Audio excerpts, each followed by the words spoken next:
And we are here. We are back. And I guess that is, yep, that was just her saying hello to everybody here. So Yeah, I know just that she's here. So because she's on screen. And yes, I'm on screen again too because why the laptop is here. he's here. He's live. Yay! Yay. And I in time because that's the backup. That's the backup solid state drive, which I'm not going to use anytime soon yet. okay. Mine is. I'm trying. I have what? I have No. 2 sticks, Mhm. and then I have a 1 terabyte solid state drive. I mean, well, backup. Right. Um, Portable hard drive. Sorry, not solid state. Yeah, that, It's no, portable hard this is a solid state internal drive. This is what goes inside of drive. the laptop itself. It Ooh. finally came today, but this is after the fact that I was able to get everything else to work here. Well, I was gonna say I don't know if it would be compatible, but I am laying Frankenstein to rest. He has a 250 gigabyte solid state internal drive. Hmm.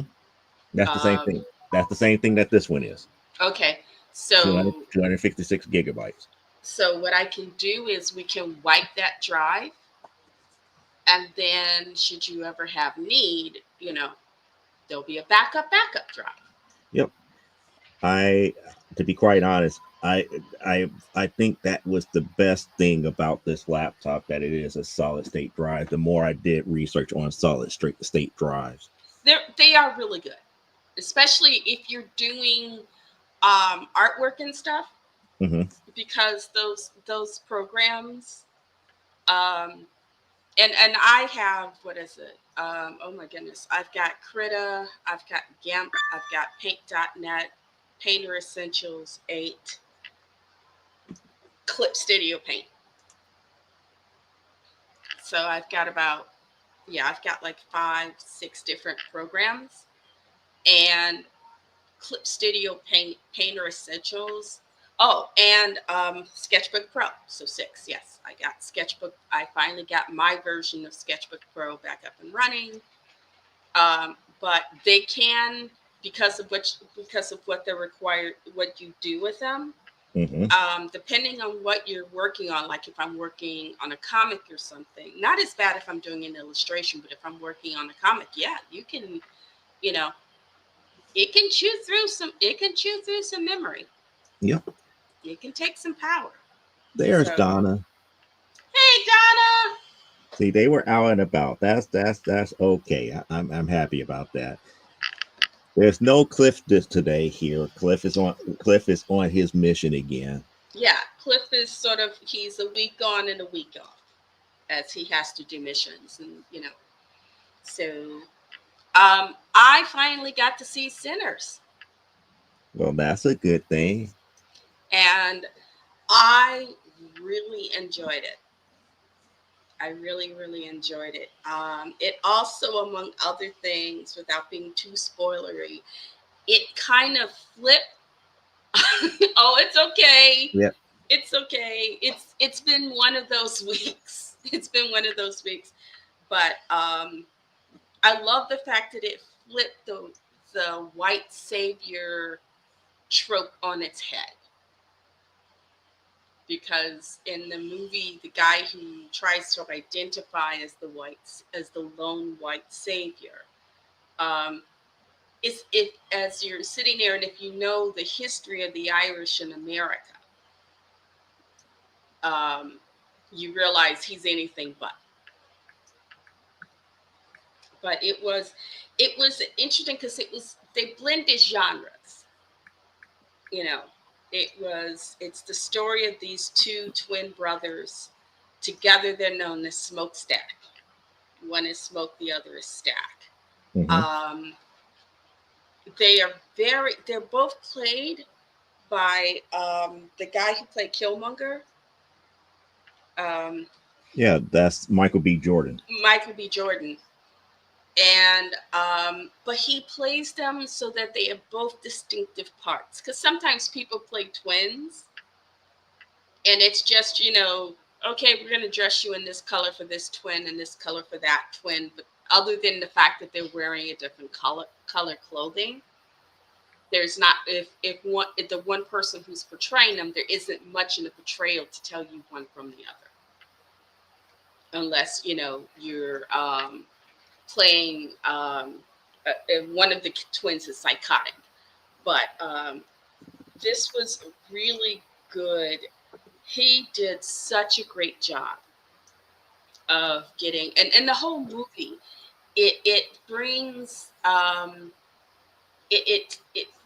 it combines African spirituality, and those practices with um, deep Southern Christian roots.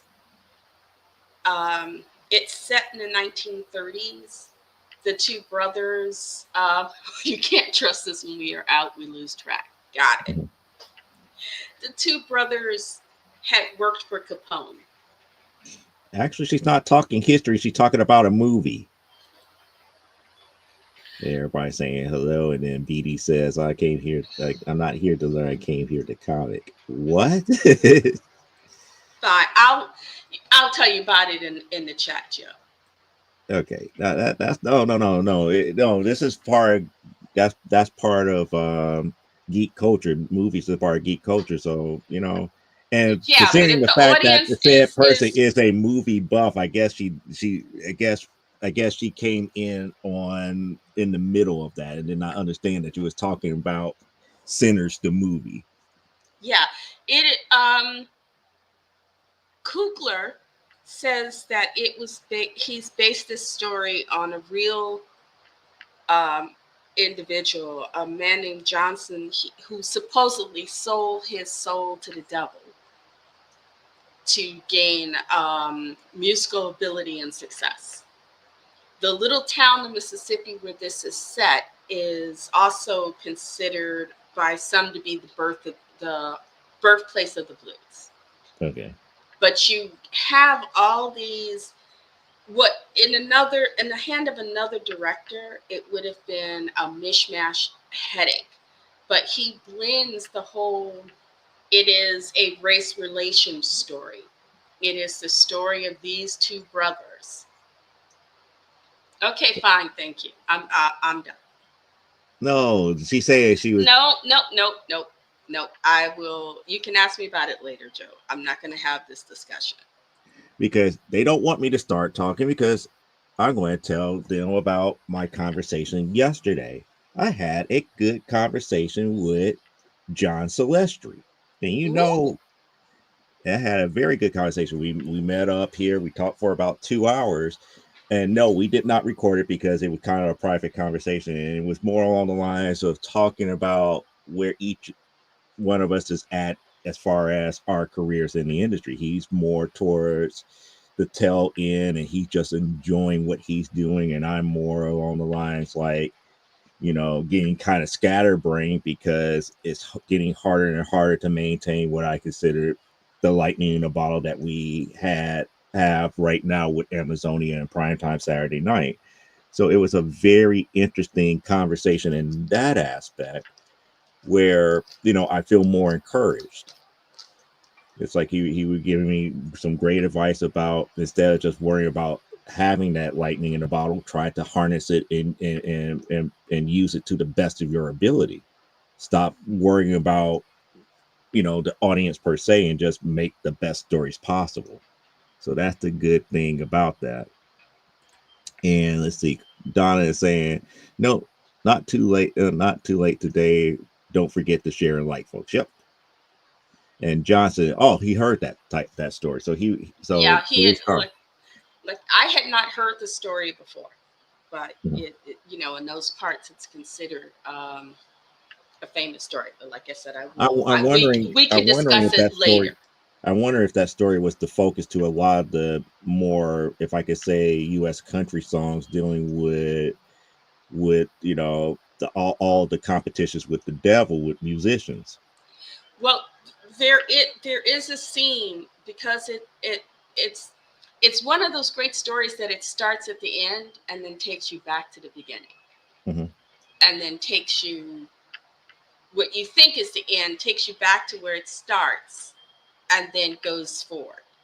Um, and like I said, I don't want to spoil it too much, but I really love the way he blended the genres, the way he told the what could have just been a vampire story, Mhm. or these two brothers who had been they had been gangsters with Capone, came back to their little Mississippi town, and they were going to set up their own juke joint operation with the money that they had gotten. And they and it was about the problems that they run into because they're two young black men in 1930s Mississippi.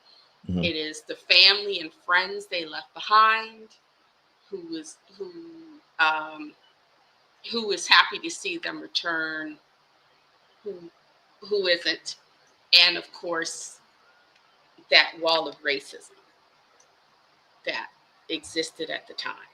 Um, that alone would have been just them going through getting everything together to set up the juke joint and stuff could have been a story on its own. But then they blend that with African spiritualism. The Legend of the Griot. I don't know if you know the Legend of the Griot. It's a musician who is said not only does he touch the heart of the living, but their music is so intense they speak to the dead. So, hence the role that Buddy Guy would have played, or at least the cameo that he played.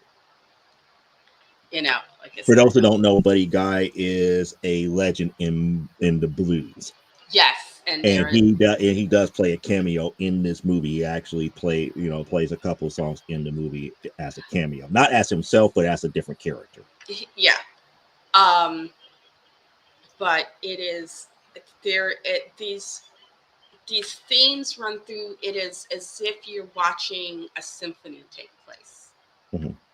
But and then the vampires show up, and but instead of it like now we're gonna put you in a horror, it blends in. It becomes a part of the story, and as all these things blend together, it's like a fine piece of music. You're not stopping all of a sudden so this bit can come in or that bit can come in. He blends all of it, and the cast do such a great job because and especially since the kid in the movie who was supposed to be playing Buddy, who was supposed to be, because it's Buddy Guy's music, Mhm. and I think in it this character is based a little on Buddy because the guitar player, he has an old steel guitar, Mhm. beautiful steel guitar, but his father is the local minister for the black church, and back in those days, the Oh, they was blues. poo pooing that type of stuff here. Yes. So you have this constant dichotomy and these worlds butting up against each other consistently. What is righteousness? What is how do how do you call something sinful when it touches the soul and it acts as a bomb? Well, It that if I remember correctly, with at least the Deep South and the movies that dealt with the Deep South, a reason why Southern Baptists hated juke joints back in that time is that they believed that music carried a lot more than just the lyrics itself. well, that's the whole And thing a about the lot of preachers were griot. saying if you're not singing gospel music, then you're really putting something evil into people's souls. Yeah, because that's the whole point about the griot. The music of the griot doesn't just touch the living. Hmm. It touches it's the music, and I don't want to give away, but the music, it touches the past, the present, and the future. And I remember I just watched that scene like,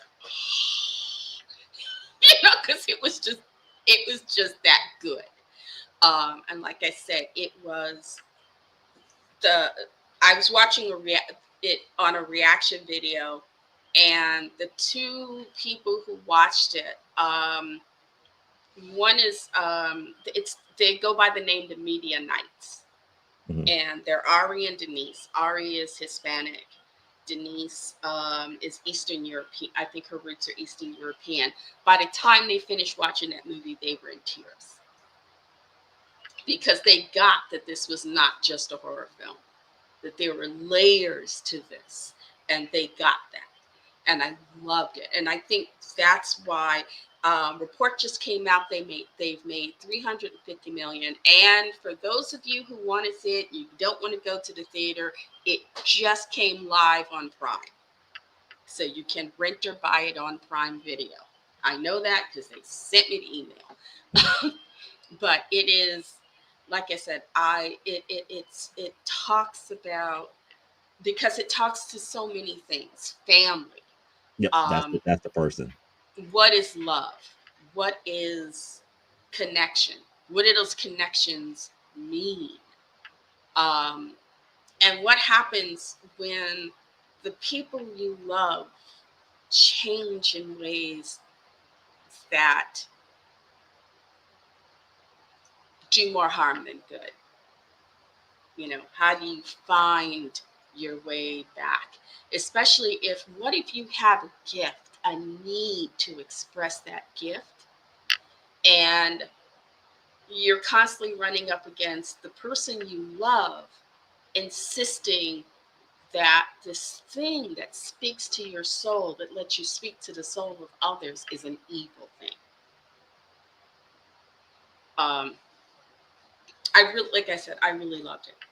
There were just so many great layers, and I'm certain if I sat and watched it again, you know, it's one of those movies where you probably want to watch it a few times because you've missed something, Hmm. you know. But the fact that they, that they did the whole flip of the Great White Savior on its head, just I love, because he says the vampire character says something that's like, and I actually jumped up from my bed and went, hello, I know the history of the Irish in America, you need to shut up. It's like, okay, I've gotten a little too deeply ingrained. Hmm. it's, it's like, I'm happy I didn't see it at the movie theater, because I'd have gotten arrested. ICE would have come, and next thing you know, I'd have woke up in El Salvador or something. Just, but I really did enjoy it. Now, my research says that he based it in part, the musician character is based in many ways on Buddy Guy and Buddy Guy's music. Anybody who had ever heard um, Buddy Guy, his music is just it grabs you from the root of your being, and then just, you know you're like, damn, where you want me to go? Just walk, I'll follow. And it was a surprise. It was more of a surprise to him, and he just recently did an interview with what's his name, Dean Richards on Channel 9, and Ah, okay. he talked about it. It's like normally he would not even think about doing a movie, even to this resort, but it was just something about what they were doing that really resonated about the history of music, that says like, yeah. And it is beautifully shot. The cinematographer is a woman, and I love the fact that she isn't just recording the scenery. It is it is more. It's not just shooting a scene. It's paying homage. Hmm. It's paying homage to a place and a time and the people, and it's beautiful. It is along with being, it will, if you think about what's going on, it will give you the willies. Um, And it's not too many places that you could shoot something like that either nowadays too, no, because 1930s Deep South is getting harder and harder to film, even in the Deep South. yes, It's getting a little harder to film. Um, but it was I you and of course Michael B. Jordan. He's Michael B. Jordan. You love him 1 second, and then you want to push him out a window of a 30-story building the next, and then you want to send angels to keep him from splatting on the concrete. You know, just, it's at least that's my reaction to him. You know, I but still I still have to see the third Creed movie. I still haven't seen that one. I haven't seen the Creed films. I Do haven't. yourself a favor. See the first two. I haven't seen the third one. Okay. The first two is the reason why the Rocky franchise is not going to die anytime soon if they get the right writers. That's that much I did know that they were the question was there was going to be no more Rocky because Stallone had gotten to the point where he's pretty much too old to do this, and um, it was like, well, who would take that mantle? And I think Michael B. Jordan was the perfect choice for it. From what I know of the movies, um, he does, because I remember when the first Creed came out, it was like, oh wow, it just injected fresh life into Rocky. The Rocky series is not dead. It's Rocky's for the There were modern certain things that time. I didn't like about Creed One, only because of certain nuances and the actors that they got to play those nuances. Like for example, they got Felicia Rashad to play Apollo's wife. They did not get Okay, they did not come back to get the original woman who especially she was his wasn't wife. the original actress in that movie, and she wasn't the original actress in the first Rocky playing Apollo Creed's wife, and It wasn't the same woman that played in the first movie or or the the third second. movie. Yeah, the third. Because Because the again, third one is the she one where was he she's still goes around. off She's against. actually still around, and that's what that is like. Why did you get Felicia Rashad? Because I think the other lady would have made it more impactful about him not going to boxing, and the fact that even though he was not one of hers, he Adonis is illegitimate, and Ah, he accepted him as one of her own. okay. So it was like I may not have birthed you, but that don't stop me from loving you like you're mine. Yeah, so that part, and then some of the other things. Because by the time we get to Creed 2, the one thing that I wanted to have happen to keep that franchise going is like, we know there's a third Creed movie coming, but I also wanted a Drago movie because they introduced Drago's son. Oh, So okay. we And finally got the Drago is the rematch character. between Creed and Drago, but it's dealing with the sons. Yeah, I was about to say because it's Drago that ends up killing Apollo. He kills Apollo in that fight. Mhm. So and that's the third Rocky movie, correct? That Is is that correct. yeah? Mhm. So I it's been a while since I've watched the Rocky films. So So maybe Creed 2 set up the supposed rematch between Adonis the son with and Drago's the son. son. So it sort of And there the was look. drama dealing with Drago's son that needed to be talked about more, because what we found out in Creed 2, not only did Yvonne get disgraced, he kind of left out of favor of the government there, Oh, that's right, and because he, and he it became was like he still became like a communist he Russia. became like a regular worker, but He yet he became a trained his son pariah. in boxing. He trained Yeah, his son in boxing, and his son was good. but The yeah, he bad became thing a about it is pariah. that his mother, if you remember, was who was played by Bridget Nielsen, was still around, Yeah, and she Brigitte. was still in favor with the government because she was also a pro athlete herself. Yeah. So it became a whole thing that, because the son was raised up by Yvonne, the mother left him. Oh, okay. The son kept fighting just to get the attention of Bridget Father. Nielsen. Oh, okay. So it's like, look, So mom, he look what got I'm all the doing. way to the point where he was going to fight Adonis for a possible championship. Okay. And well, the movie has been out so long enough where I could somewhat spoil it anyway. Oh, okay.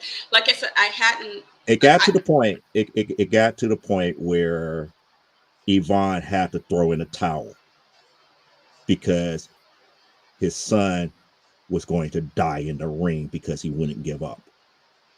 He wanted and to win so bad to keep his mother's love and that, he was willing to die for it. and he got to the point where he could not defend himself. He could not do anything. He couldn't keep his guard up. Adonis outshined him. And then when he saw when Yvonne saw that Bridget Nielsen left, and he knew that the son saw it. Oh, so he didn't even He just really. came out there all wild, and he was just getting He was torn just up, and ready to. He was he like would not surrender. He would not surrender, and he knew it's like I have to throw in the towel. It's like your mind is no longer in this fight. Your mind is. grief and rage and all of that. Yeah, he. It was like he was ready to go. It was like I one mean, it's like person. he got knocked down twice. I mean, Dang. it was like brutal knockdowns, and it's like no, that's it. But it led to something that was beautiful, which made me want want me to have that Drago movie. Okay. After all of it was said and done, they go back to Russia, and Vaughn trained him more to say that this is not the end of your career. That loss does not define you. You can get up. Unlike for You him, unlike for him when he lost to Rocky, that loss that cost him his loss. career. He was showing his son that loss does not define you. You still have an opportunity.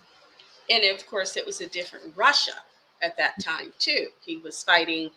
This kid is fighting for himself, whereas Mhm. for his father was fighting for the state, and there Exactly. was something to be proven on a statewide. It wasn't just this local bout. This was the world stage.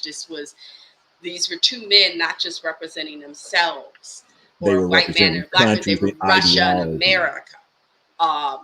And so yeah, that Unlike made it. yeah, unlike his son who was going for a world title. And Yeah, if he would have won, if he would have won that bout to get to the world title, the state would have stepped in and took over. His which would have Bridget actually Nielsen probably did put. not pay any attention to the son until he got that opportunity. And then all of a sudden she steps in, and here comes all of the proletariat and all these politicians and everything in the state wanted in. I, which means probably losing was the best thing that could have happened to him, because had he won, he would have won the bout, but he would have lost his soul. Mm-hmm. So, and I love that. It's a very human narrative if you think about it. And I think a lot of people lost that touch to that ending. And that's the reason why I wanted the another sequel where it would just be a Drago movie where it would be the rise the re-rising of the name of Drago in the boxing scene Well, you from should that point forward. reach out to Jordan, reach out to Coogler. Maybe they'll do it. Write the script. I could. But then again, it's like there's certain things in the Rocky franchise that I wish was tied up a little bit better, Okay. such as it's like okay, whatever happened to Clubber Lang. Okay. That's another character that would have had some legacy staying, and if he did have kids, that could be another powerhouse boxing name that could have happened. But Whatever happened to Washington Duke, the promoter in Rocky Four? okay, I didn't see right. Now, I'm not talking about Tommy Gunn. Tommy Gunn, that's done and over with. But whatever happened to Washington Duke? Okay. especially after the fact that Rocky, put the 1-2 on him at the end of Rocky 4. It's like, what are you going to do? I have nothing for you to sue me for. Well, then, We don't. It's like that was a loose end that never was tied up, and that couldn't have happened here. well, Whatever he happened could to have been whatever another. happened to Tyler Tolliver in Rocky Balboa? Okay. But I will say, um, because Stallone was asked when the first Creed came out, and I think Stallone had a hand in that production. I think Stallone had a he. hand in Creed 1 and 2, and he said that after 2 he was out. But what I'm saying is, he had, especially for Creed 1, he chose Michael B. Jordan. Mm-hmm. He had a hand in where that story was going. So this wasn't like they just said, "Oh, Stallone created this, and we're going to go off and do that." It was he was part of those decisions. So at some point, he sat down and said, "Okay, you know what? There are certain things we're not going to worry about. We're just going to focus on making this his it's his journey now, and these are the things we can bring from the past, but we also need to make sure that he can create his own future for that character, because if he spends just think of the entire Creed series was just him dealing with Rocky's past. I would get tired of that. It's like, can't he go out there and find something of his own to deal with? Why That is he got to deal with this man's past all the time? that's where Let him. people would miss the passing of the mantle, because by this time Rocky was essentially his Mickey, was Adonis's Mickey. Because Yes, at the end of 2, he was still in recovery and slightly in remission because he was still going through cancer. he would. Yeah, I He remember was that. not in Rocky 3 for a reason, and that's not Rocky 3, Creed 3 for a reason. And I haven't seen Creed 3, but if Rocky passes away by the time we get to Creed 3, it makes sense. It will make sense because technically it mirrors the first, it kind of mirrors the first 3 Rockies. It's like, Yeah, because Burgess Meredith is the guy who trains him. mm-hmm. But the thing is in him training him, he's not bringing all his baggage to Rocky's fights. You forgot about Rocky 1. That's how Mickey became his trainer. But what Because I'm Mickey saying is, came Mickey came clean about why he wanted to do it.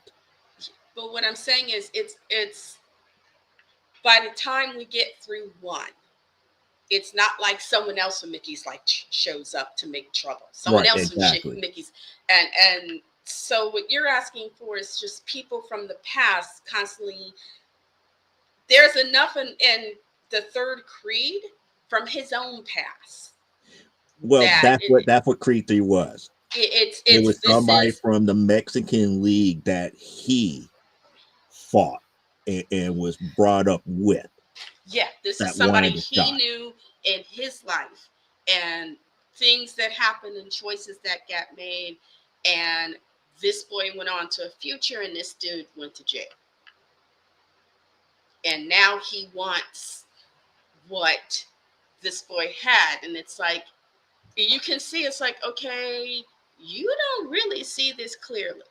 All you can see is what you don't have, Mm-hmm. but you don't see the fact of, if you try to get what you think has been taken from you, you're only going to make it worse, and it's only going to end the worse for you. I remember I saw the trailer for it, and it's like, oh, this is not going to end well. There's just this is there's no way this can end well It's for this not guy. going to end well, but it had the same feels It of had the feels, another and Rocky picture yeah, because and of the simple fact that this was somebody new and different, just like how Clubber Lang was somebody new and different. but but like I said, it's a continuation of Adonis's story. Mm-hmm. It's not Apollo's, it's not Rocky's. or whatnot. This because It's definitely Adonis' story because he has to deal with fatherhood in this it's one. like the ballerina show, the ballerina movie that's out. It's Okay. part of that world of John Wick, but it's not a John Wick movie. I think Keanu is in it for more than maybe 5 minutes in there, but he's producing, but they're trying to make it clear that this is not John Wick's story. This Hmm. is someone else going in as part of that world, but we're moving forward with a new character. So I'm trying to view the Creed series, as this is that world of Rocky Balboa that we were introduced to, but this is the next generation, and this is their story, how he's dealing with it, how the things that come up from his life. Oh, Oh, bye, Carl. Carl. It's like, I'm sorry that chores couldn't wait here, but we'll see. We'll see you Okay. later. I'm not even sure what time it is. It's only It's only 7:38. You 7:30. leaving early. Yeah, Don't it's take only Donna 7. with you. Do Yeah, not take Donna it's with only you. 7:30. But Please stay, Donna. that's the reason why I was so glad that Rocky Balboa pretty much erased Rocky 5 as the end, the definitive end to Rocky's story. Yeah. Rocky Balboa to me was the proper ending to the Rocky series for him, and it made Creed 1 that much more viable Yeah. because he embraced being retired after that last fight. He walked away. And we know Apollo's death was something that weighed heavily on him. Hmm. So to be able to say, this is his son, you know, let me, and Apollo, of course, was the guy he got to go out and pull weeds. Now that's cool. No, why he going to go out there and pull weeds while it's Because they smoke and got they've only got all the 14 air days to hazards get and rid of stuff the going on? because they only got 14 days to get rid of the weeds. In the air hazardous area. Come on now. Put on a mask. Tell him to put on the mask, and a mask and ancestors to Hmm. help his lungs and his sinuses. But yeah, I will have to sit down and watch them. But yeah, my attitude towards them had always been, and like I said, I haven't watched boxing movies since the early Rockies. You know. Because the early Rockies were great. 1 and 2 was great. Oh, the first one was like that was I think it was so unexpected. And people it was interesting because for Stallone especially because so many people the first time one of Stallone's early films was The Machine Out of Gun Joe the Towners. Terrible. The Out of Towners. And in Oh, The Out that of one. Towners, Jack Lemmon kicks his ass. So hey y'all, it's 30 minutes. I can get 1 A word in. But I remember seeing that and I had seen Rocky before. So it was like, oh, now I get it. He had to, and a lot of his earlier roles was, dumb New York mook guy. He's the big dumb mook. Um, and he wanted to show that he could do something different. And this again was one of those things where he took it all over the place, and everybody said, "Uh-huh, that's nice. Let us know how it goes." You know, and he had the little red hen it. And then once Rocky was like, and it became part of the zeitgeist, and the Sun Gonna Fly Now was this big hit. Everybody wanted to know his name. Hmm. But and he was smart. It was like, oh, this is mine, because you had a chance. He went. I think he had learned a thing from Lucas and Spielberg, where it was like, oh no, I brought this to you, and you laughed at me, and patted me on the head like I was, a an old dog and put me out the door. So now that you see the audience is in it, now you like me, please. You know, and and and I've seen a lot of his films where you kind of get um, that sort of, be please. I know what's going on. I'm owning this. This is mine. You know, and in some ways he's a hero, and I love the fact that Jordan has sort of, working with Coogler. Hmm. Um, they've also taken this sort of, well, we took it to you, and you didn't. IMAX is like, yeah, we'll give you maybe a week, and then the movie started doing well, and IMAX is like, oh, we're gonna give it a new extended run. And I'm sure Coogler being Coogler, he's like, yeah, but I'm gonna renegotiate that deal. Probably, probably so.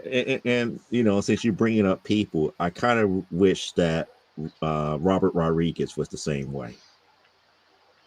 If he would have kept, think about it, if he would have kept the El Mariachi franchise from the very beginning. I hate the fact it went from El Mariachi to Once Upon a Time in Mexico.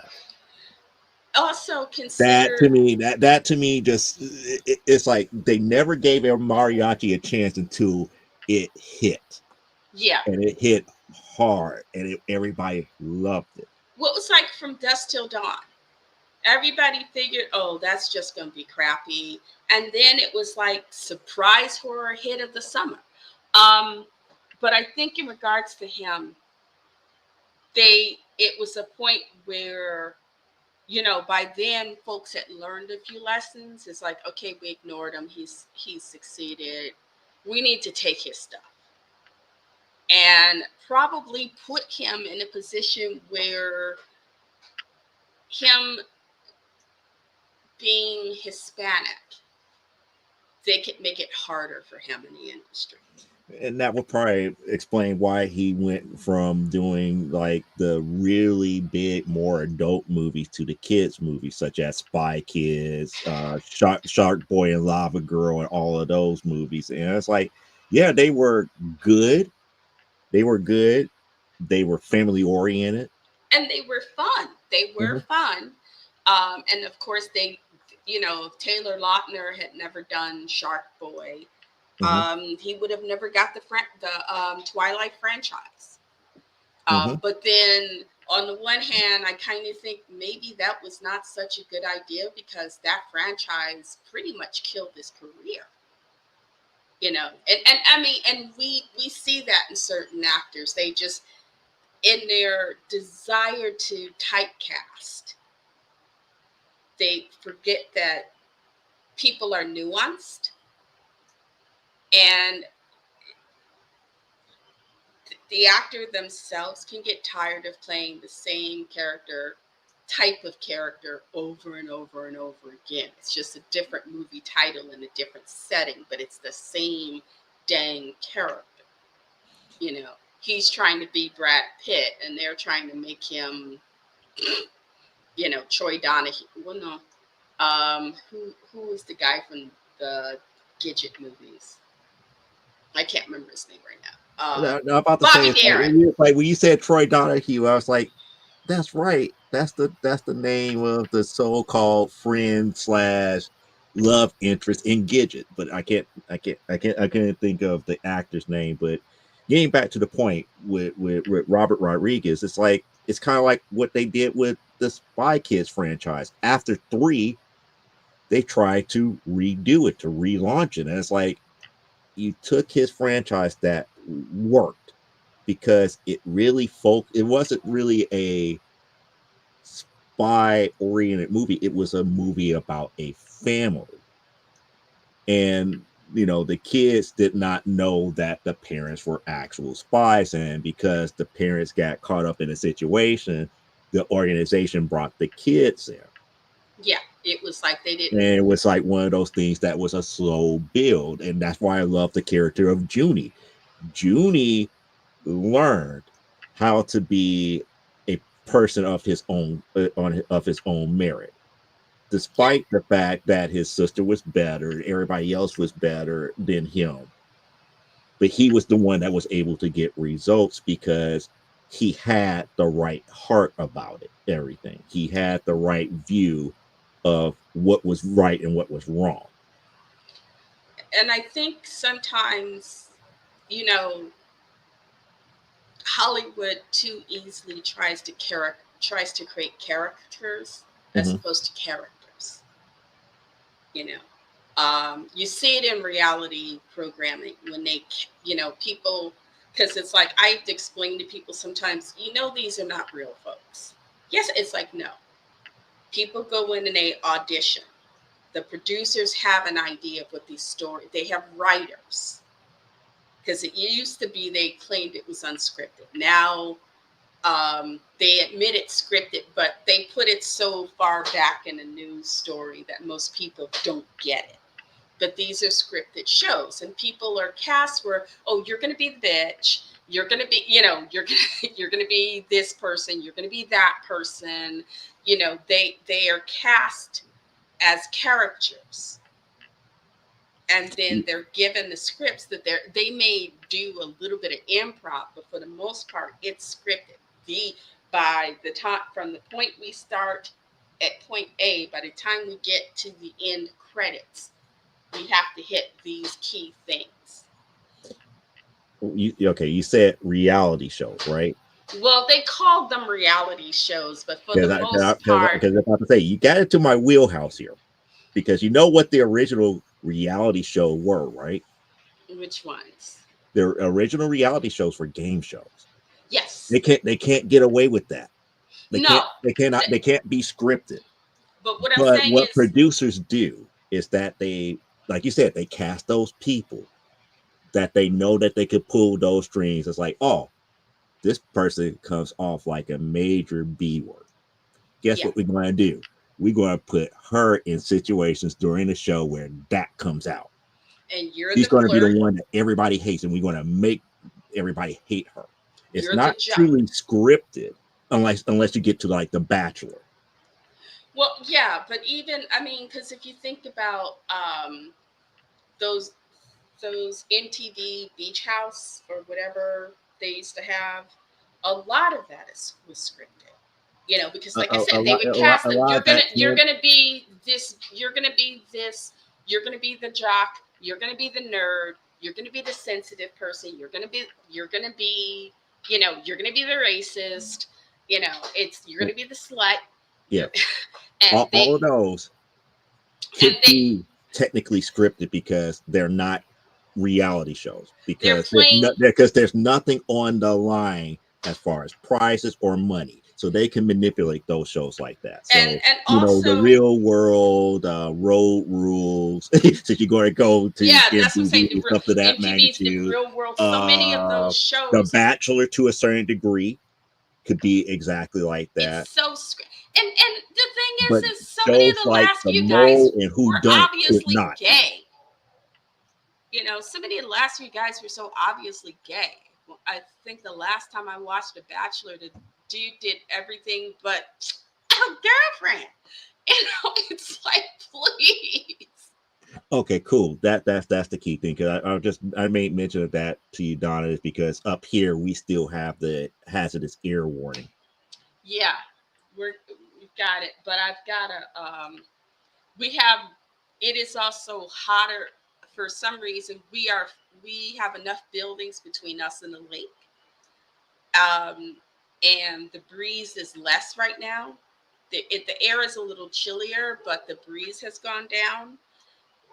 So we're not getting airflow, which Mhm. is why you can hear my fan in the background. Because otherwise, I realize I'm sitting here and I got sweat. I gotta, I gotta put the fan on because otherwise I'm gonna die. Yeah. But It's like they want to hear the fan in the background, and they want to just watch me sweat off about 15 pounds. Y'all choose. yeah, so that was one of the reasons why he had all those recent scandals that did not get truly investigated by the FCC, such as Who Wants to Marry a Millionaire. Well, even not only Who Wants to Marry a Those Millionaire, reality shows can be scripted because there is no big prize you at have the this end. like was it the 90-day fiance and the Love is Blind, and it's like, oh please, oh please, you know. Like I said, those are not like the same. I don't consider those in the same category as like the mole or who done it. And I when I was in LA, I actually knew some folks who were trying out for early reality TV when you had The Hill and whatnot on the early reality TV shows like The Hill, that they were online. Yeah, because those were script. Those are technically, kind of scripted, but you can't do that for like say, like I said, for like shows like Who Done It, Big Brother, anything that has a actual prize at the end. The FCC is going to step in if they even remotely smell that it is scripted or rigged. They're going to step in and it's going to be like Yeah, but it's like the Real Housewives. that. They could do whatever they That want is with it, so, and now they have the new Mormon wives. right? And I'm like, really? These are not Mormons. From what I know about Mormons, oh baby, you are not Mormons. They had The- because when you think about for those of you who don't know, Donnie and Marie Osmond were Mormons, Mhm. and the Church of Latter Day Saints, as they now call themselves, because they're trying to move away from the early Mormon moniker. Mhm. Um, they had to continuously make compensation for them. Mhm. When they were touring, when they hired, when Donnie had black background singers, when they both were now they're both in Vegas. you Mhm. know the church is constantly kind of bending over backwards because they sort of they are now the face of the Mormon church, um which ain't that different from the old Mormon Well, church. that's a whole different. That's a whole But what I'm different saying is, ball of wax. Well, I know they so I'm what you're sitting getting at. here looking at this thing about, no, the whole, like the sister wives thing and all of this, and you now see so many of the scandals that are coming out of those shows. You find out, oh my But those goodness. are not scandals that will get, if I could say, national acclaim because it's not going to get investigated for fraud. One, The Chrisley guy actually went to prison. but not because of his show. He went to prison for what he literally did on the Outside the real show. estate Yeah, market. That's but because completely of the different. show, but the thing is because of the show was how it was they were able to investigate him. So I'm gonna tell you, you a child molester, you got crazy issues. Don't get on a reality show because people will find your stuff out and you will go to prison. So I'm just Yeah, saying, if you like I got mentioned stuff you would before, rather who have wants, hidden, you better stay out of public life because like the that woman stuff who will want, turn like up. the woman who won, who wants to marry a millionaire. Yeah. They found out about her. They was like, "Oh, we made a big We mistake." made it. But the thing Y'all about it, like the joke was on her because the guy that they had there was not a millionaire. wasn't a millionaire. But it was like, no, even MTV did a thing with Flavor Flav, the Oh, Flavor of oh, Love. that was a train wreck. And they kicked this one white chick out. Hmm. They kicked her off because at one point she just got tired. She said, this is not his house. He is not. MTV is paying for this. This is Hmm. not his house. He's not paying these bills. He's getting paid by MTV for this show. And she wasn't supposed to say all of that. But it was it was one of those times where she had it was her Popeye moment. She had all she could stand and she just couldn't stand no more. Yep. And so she just got up, and just spoke that truth. Oh, Donna said, "No, go on those shows so you can be out of the belt with the Go Corey." at the Corey. I agree. I you kind of agree that. I mean, you know, there was a lot of things that I know of that brought a lot of people to justice, all because of just the, if I can say, the sensationalism of being on television or being in media. People people get so caught up in, oh my god, I'm gonna get all this attention, but they forget, for every person in the media who is, oh, I just love you, oh, you're just amazing, there's at least 10 others who are going through your background, and they will find, if there is dirt to be found, they're gonna find it. They may not find it today, they may not find it tomorrow, but as Diddy has found out, they're going to find that stuff. And by the time they find it, you had better just go, you had better not be here. You Mhm. know, don't go away, don't look back. Hopefully you go somewhere where there's no extradition. Because otherwise, and you, because you kind of want to go to those people when, and it's consistent, especially when it's somebody who the bigger they are, who gets in this, and you kind of go, was it worth it? Yeah, you had that 5 minutes of fame, you had the rollies and all of that, but really, was it worth it? Because, yeah, it was a ride, but look how it ends. Mhm. It's like the roller coaster where instead of it bringing you back to where you got on, it just goes off a cliff. You got all the dips and stuff, and you think, I'm gonna go back to where we started. It's like, no, boom, it goes off a cliff. And that's what it makes me think of. Is because it's like, did you not consider that? And because it's like, sometimes, and I get it, to keep people, that machine, Mhm. where it gets to the point where people stop telling you no, where people stop saying you have to consider the morality of this situation, because they want to get you. They forget, the people behind you are not going to jail. Mhm.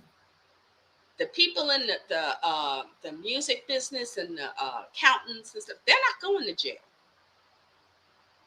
And yeah, they will stop saying no, because they know it'll keep you producing, and to the point where you're not producing anymore, and then they're on to The whatever next the the next next big big thing. thing is. Um, It it it, and it it's, always it just reminds me of, do you know why? I'm not sorry if you're familiar with the DJs Eddie and Jobo.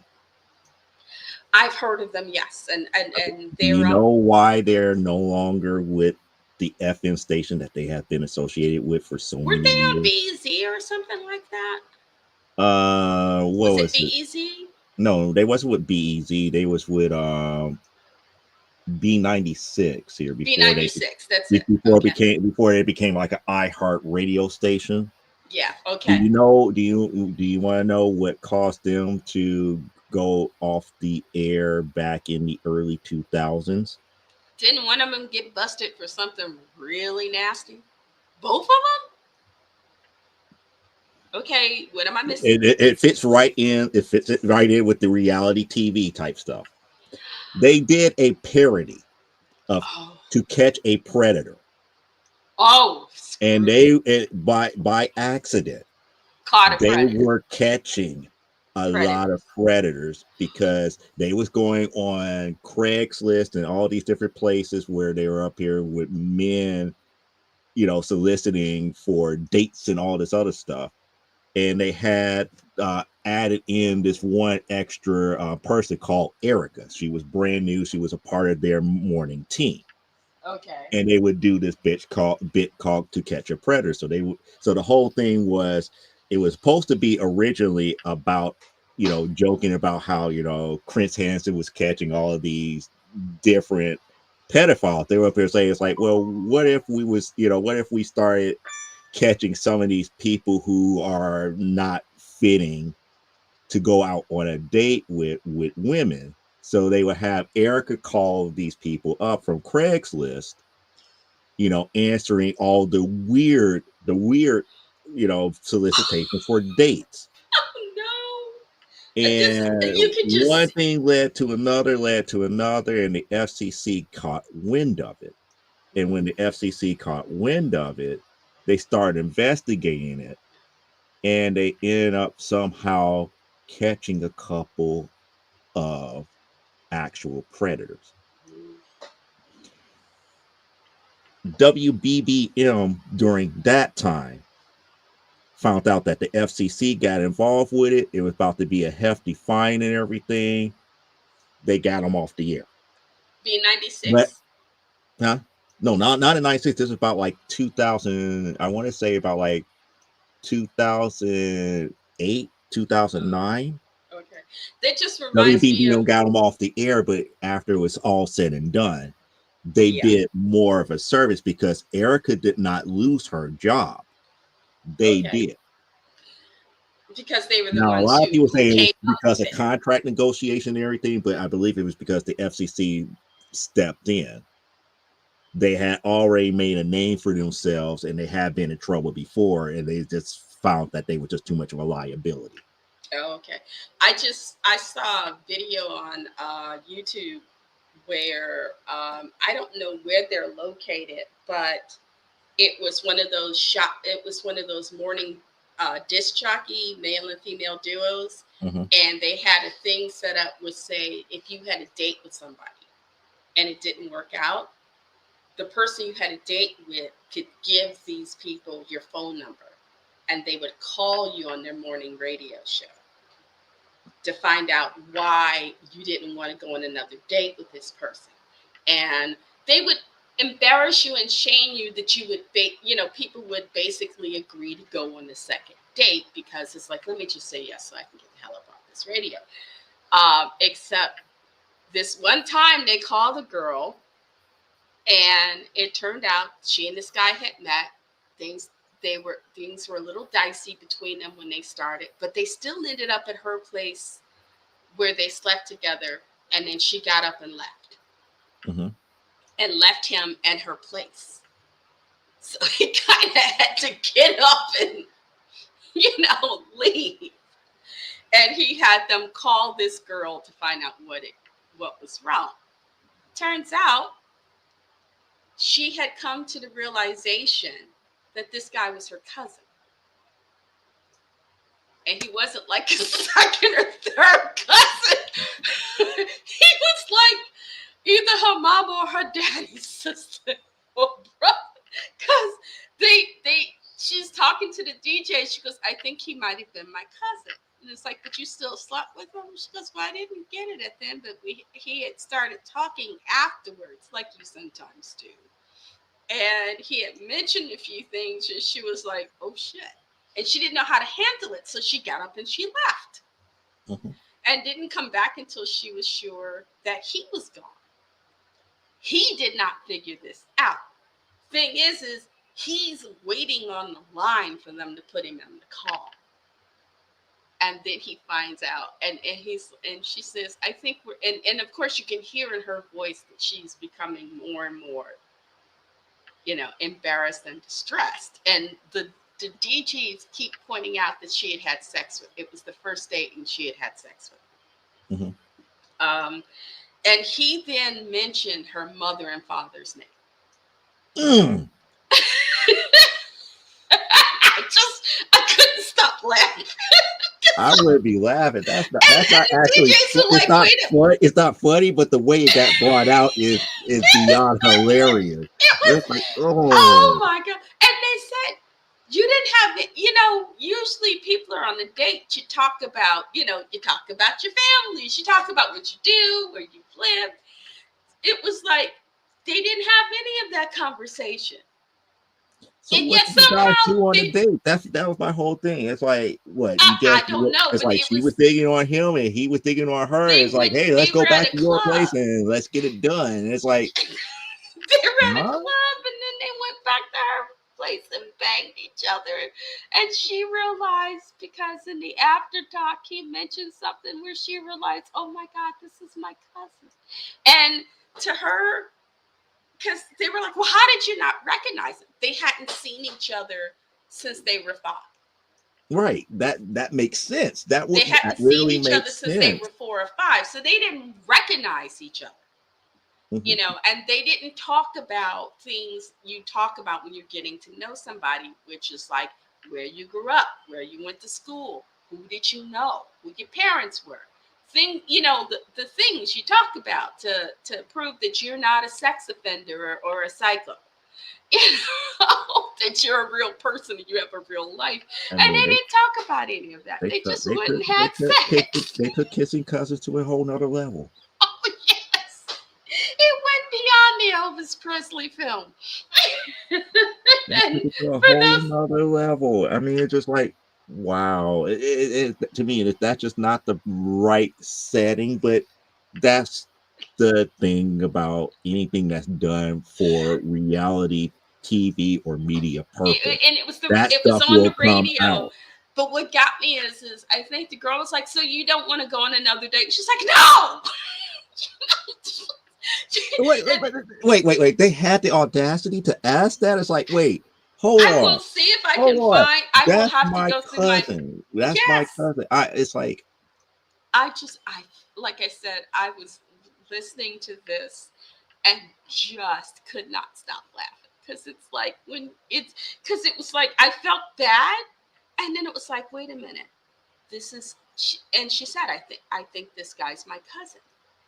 And to me it was like, okay, at some point you should go, oh, hold on, why they didn't have somebody on staff go, are do you have a cousin name, so the guy could tell that person, yes, I do, and then ask her another question and have that person go back to him and ask some questions, and for the sake of decency, oh, this is not a good idea, let this go. But well, again, instead it was like, you want to go on another date, and I'm like, and the fact that they had brought up several times that she banged her cousin, I was like, oh my goodness. i if, i just, it was right up there with um one of my favorite young comics was talking about how, and this is a Florida man story. mhm. A Florida man robbed the Wendy's drive-through with an alligator. I still laugh about that one.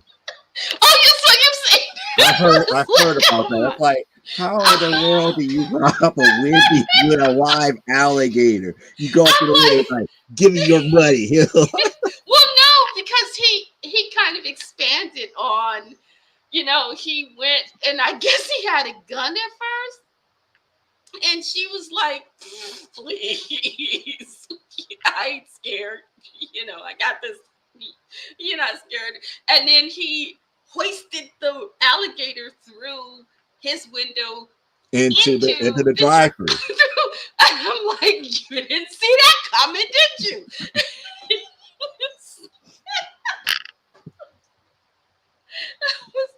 I was just like, I couldn't I stop just like, laughing. I just, Courtney thought I'd lost my mind. She but was like, but getting back to the other one, from what I know about radio, because that's the thing that I went through. Like some of my high school and some of the college tours that I had. mm-hmm. That would have been a job of the off-air producer, because they're normally the ones that fields a lot of phone calls.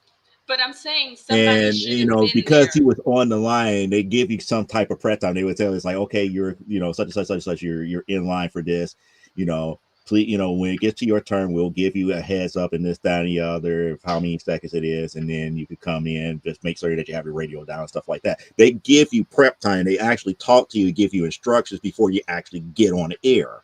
And And but it just seems so weird, but as they just when they're popped him talking to her, and told her, "Oh yeah, they he's on never the came, line." the producer never came back to that line. It's like, hey, They just I tossed think him there's in there. something weird going on with who you talked to or who you was dating. Could you give us a little bit more information? Because this might not Could you tell work us your out well parent? for you. Could you tell us your parents' name or your siblings or something so that they could ask her? You know, are your cousins' names? Blah blah blah. You know, and he was like, "Oh, I ran that risk since I was adopted." Oh no! Oh Oh wow. no! But you and Carl aren't related, right? No, they're not related. Okay. How They do you they're know not that? related. But How no, do you know well, that? You don't I know keep that. forgetting about Donna in that situation. So yeah, like yeah, that could actually happen. I mean, but it was like, but what got me is it was like, okay, so the date wasn't going all that great. Okay, okay, but it's like the date's not going all that great, but you still had sex with him. You know, that's the part that gets me. It's like the date wasn't going, you weren't, the date wasn't going all that great. You weren't quite meshing, but you just had to get laid. Okay. No, it wasn't that. It's like the date compatibility wise, they weren't compatible, but there was something there, sexually so that Yeah, but I'm saying it was like, and no, you know, you go on a date. Hey, what do you do? Where are you from? Where'd you grow up? You know, you share those stories to, but to that's the make difference in to. generations, I guess. And I that's guess kind of like so. the thing here because I was like, my first date definitely would not be going to a club where I'm going to be around other people and I'm trying to get to know you as an individual. Even if I've gone, I would go to clubs. You know, my oldest son's godfather took me to the first time I went to a gay club. He used to take me to this gay club to dance, Hmm. and I loved it. I actually no, it was the first time I went to. It was the first time I went to a gay dance club. He and I met at a gay club, Hmm. because I was part. We did an art show at it, Hmm. but it was, and you would get up and guys would come and ask me to dance, Hmm. but it would be like, hey, I'm, go, oh, hi. And, you would, either before you actually got to the floor after the, oh, this guy was like, oh, you're a sexy dancer. You were a lot of fun. Can I ask you to dance again? Okay. But you would have some sort of conversation, Well, you know. that's the whole thing because I know for my purposes, if I'm taking you out on a date, I'm not going to take you to a club per se to conversate. Not for a I would first take you to date. You some go place a where restaurant. both of us could, where both of us could, conversate. Now, if things are going well, maybe that would be something we do afterwards. I had a date, a great first date. We never had a second date because his family moved. When I was in high school, we went to Ronnie's Steakhouse, their flagship one that used to be on Monroe, Okay, I know which one you're across talking about. No, no, from no, I know the which one you're talking about. No, next I know door to which the one. Oriental and across from where the other two theaters were, Right, the McVickers and whatnot. Um, the that was one the that one with the first one that got closed. it used to be, it was a German, it was before it became Ronnie's. It was a German restaurant that had Hmm. dancing. They had a back ballroom for papa music. um, Ronnie's took it over and turned that back room into they turned it was their version of Studio 54. It was a disco. Hmm. But the DJ would just crank the music. So you would be in front eating in the restaurant and you could hear all the music that was going on in the back. And because we were high school kids under 18, we couldn't go into the disco. But we were listening to the music, so like, oh man, that DJ is just really good. So at one point we just got up and we had finished our meal. We got up and started dancing. And because we got up and started dancing, a couple of other people, so we had like a mini dance party. Hmm. But we didn't go there for the dance party. We went Right. because, we'd known each other in high school. And he said, hey, you want to go see a movie and then we'll grab some dinner? And it's like, I paid half, he paid half. And so that way, because we were both in high school, we were both working jobs. Again, it wasn't like how But it see wasn't like the we were gonna kids run the off and kids have now sex after. the kids nowadays don't understand the difference between like and like. They just think, Because if you oh, like somebody, that would never come up about going Dutch. well, we knew we had taken some of the same classes, Right. which is You how still we knew. in that And we knew some stage of people. getting to know one another We knew before it some got to folks in like. classes. We knew some folks in common. We had taken a couple of the same classes, and I was working. I knew he was working, and it was like, well, you know what? I'll pick my part. We'll go Dutch. That way, we can go somewhere really nice and just have a, because he was like, well, let's go see a movie and then we can go out for dinner. And it's like, oh, I know you work hard, so I'm gonna pay at least part of this, so you're not spending all your money, you know. So it wasn't like he got up and said, you got to pay your half. It was like No, I no, no, offered. no. I wasn't saying that. Yeah, But and it I was was, just saying that the situation was more along the lines. You know, you kind of knew one another. Y'all still was in that getting to know one another stage. and we It were wasn't like friends. you was in that whole where We weren't. y'all was like, hey, we're a couple type deal. No. We had it. We we started as a Uh friend.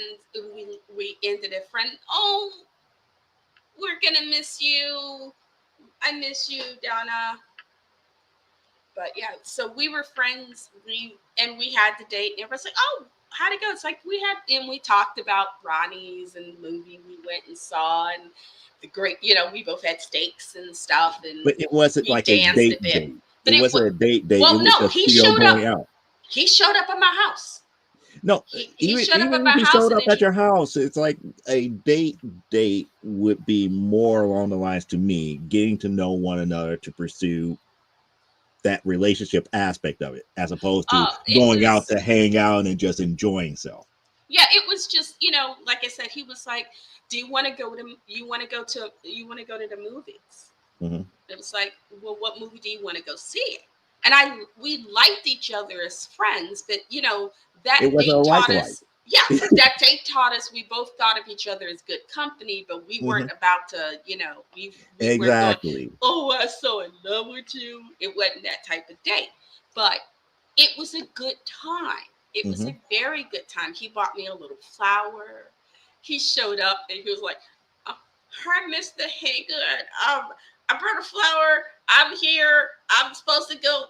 Elated. I'm supposed to go out." And my father, I don't know why he was just being this weird. He's like, "Where you going?" And I'm like, "Daddy, leave him No, alone." he's doing that because he already peeped the game. It's like the guy is afraid.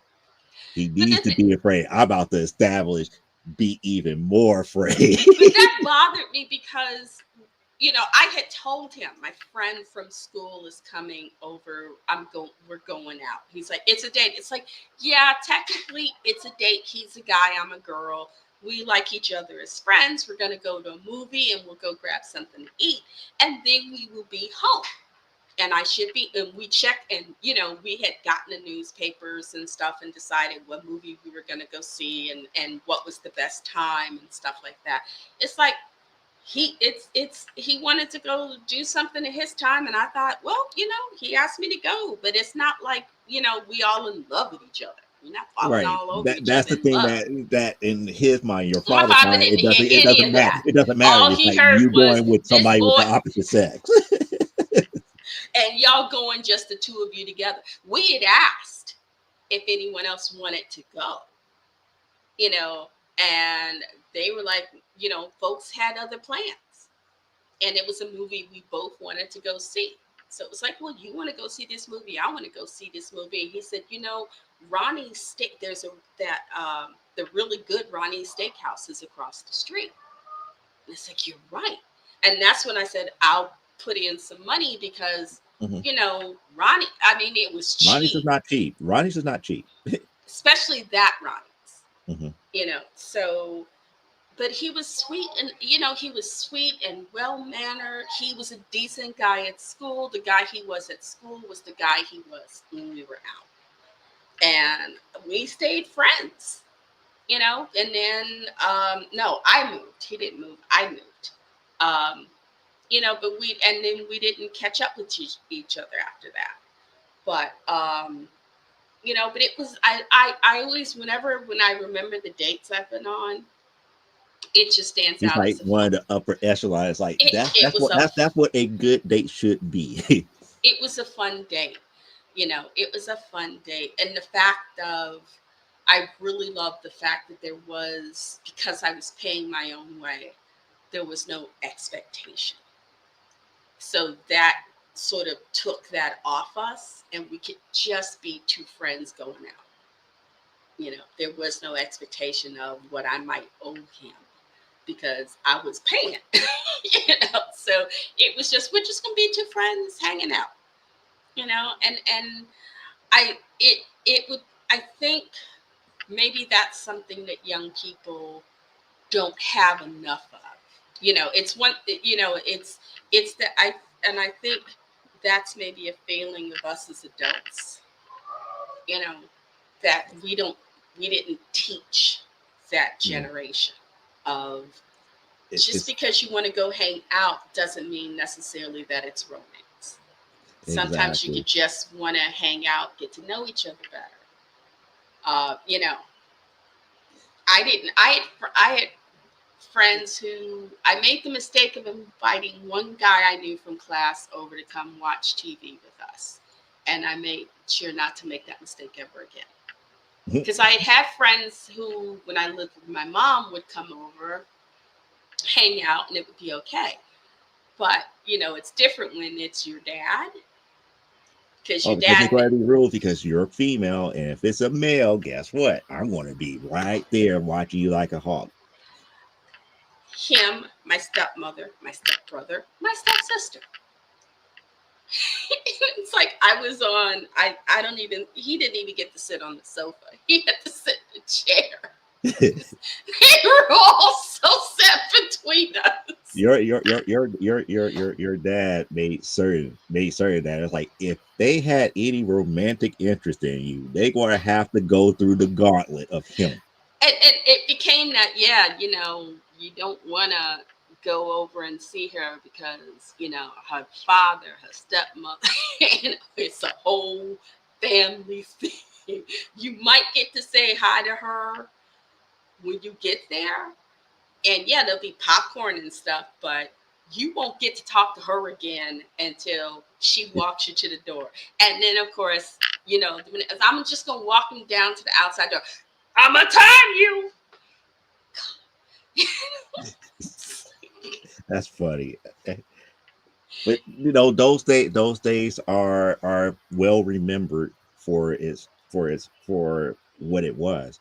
Okay. Kind of like I give advice to guys nowadays. It's like if you plan to go out on a date, and this is my advice to other guys, and just for some reason it goes over their head. Regardless if you go Dutch or you pay for everything, go out to enjoy yourself. It doesn't matter what company that you have there. If it's not going to work out, It's not guess gonna work out. what? Guess what? If you need to end it early, end the date early, but still be out there, enjoy yourself. And be it. That And does your whole fact of dating is to get to know the other person. If you know it's not going to work out, let be it go. honest with yourself and say it's not going to work out. The other person doesn't owe you anything. It's just it is what it is. Just if you it's like to me that's the whole part of dating. Dating is really more along the lines of is this a person who company that I prefer to be around, and if I do prefer to be around it does it goes that extra step into something more. I grew up. I guess that's the one thing about having a mother and grandmother who were independent women on my Mhm. mother's side of the family, because they both believe, I don't care how nice he is, you make sure you got bus fare home.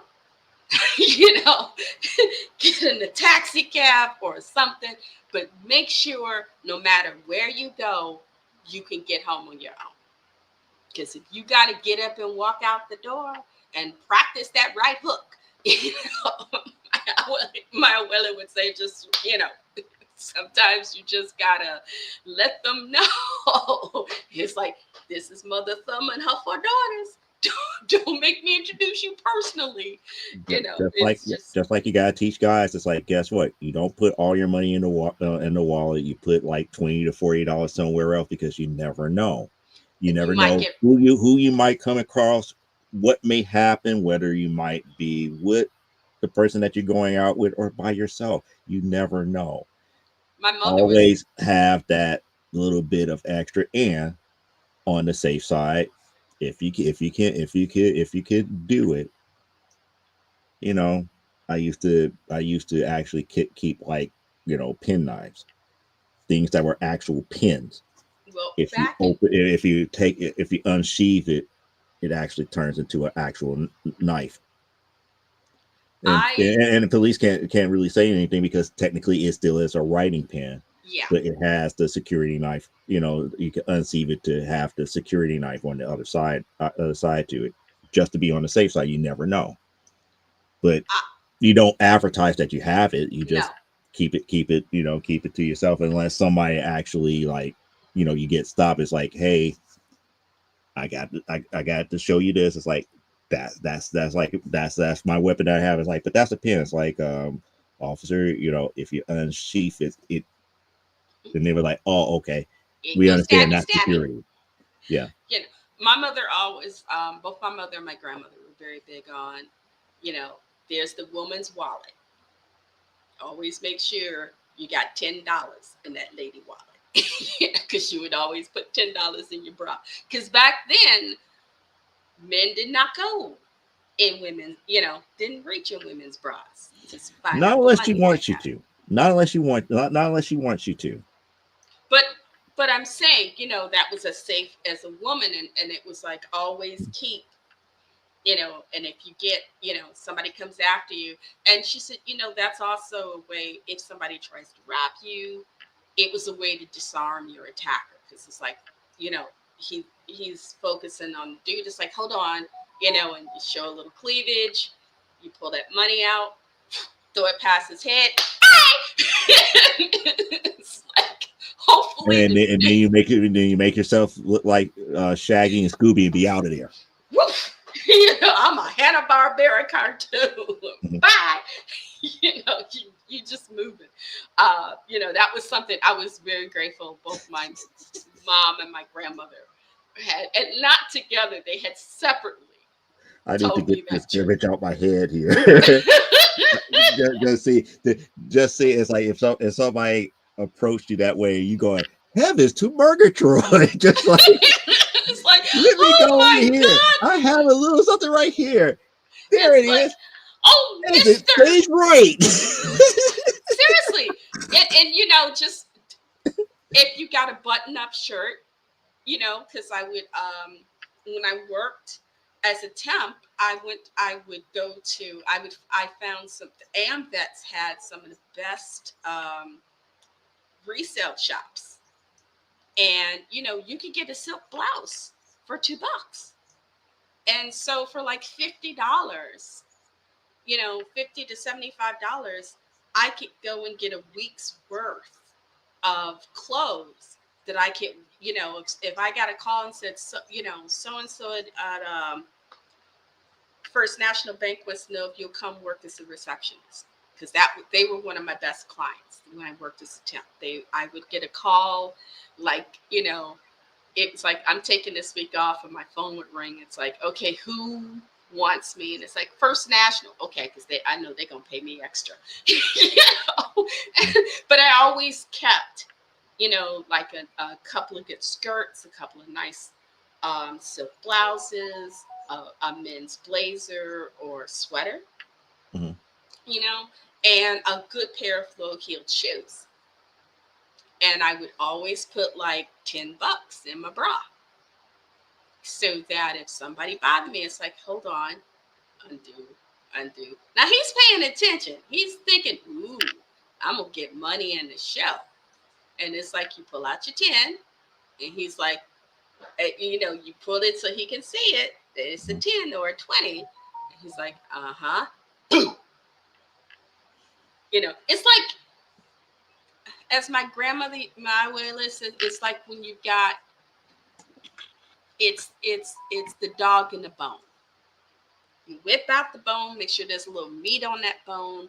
Let the dog see the bone with the meat, Exactly. and then toss it back behind him. So he's gonna turn around and go after that bone. And while he's going after that bone, hightail. I actually used to. I would go. I would take a big handbag, when those big 1950s going to church type black handbags, Hmm. and I would keep an extra pair of flats if I was wearing heels, because they're like, can you wear high heels? It's like, yeah, I can wear high heels. I kept flats in my purse. So when I got off work, them high heels came off and I put on my flats. That way, if I had to run, You out there. I was equipped. You were not. See, I don't know. That's the reason why I love the '80s, because instead of putting in flats, it would be like another pair of sneakers. Oh my! I used to think that was I always had a pair of flat or low heel shoes. Something that to me, because you would see these girls in these $200 Brook Brothers suits wearing these sneakers, and it's like, do you not know how silly you look? But Go. that was kind of the common thing in the '80s, because again, you were wearing high heels all day at work. So when commuting and all the other stuff, you swap them out, and you're And comfortable. like I said, you go in the bathroom at the end of the day. You put your Hmm. low heel, and they would see me, and it was like, "Bye, Miss Haygood. Bye," or "Goodbye, Elaine. Bye. I'm out." I'm as dressed as I was. The only difference is the height of the heel of my shoe. Now I've got something that I know I can stomp in. I'm still gonna look good, you know.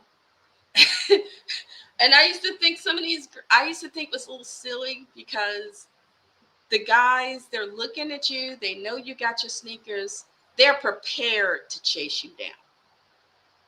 The sneakers scream, they're not prepared to chase me down. They think, oh, she walking around in her work shoes. She ain't gonna get very far.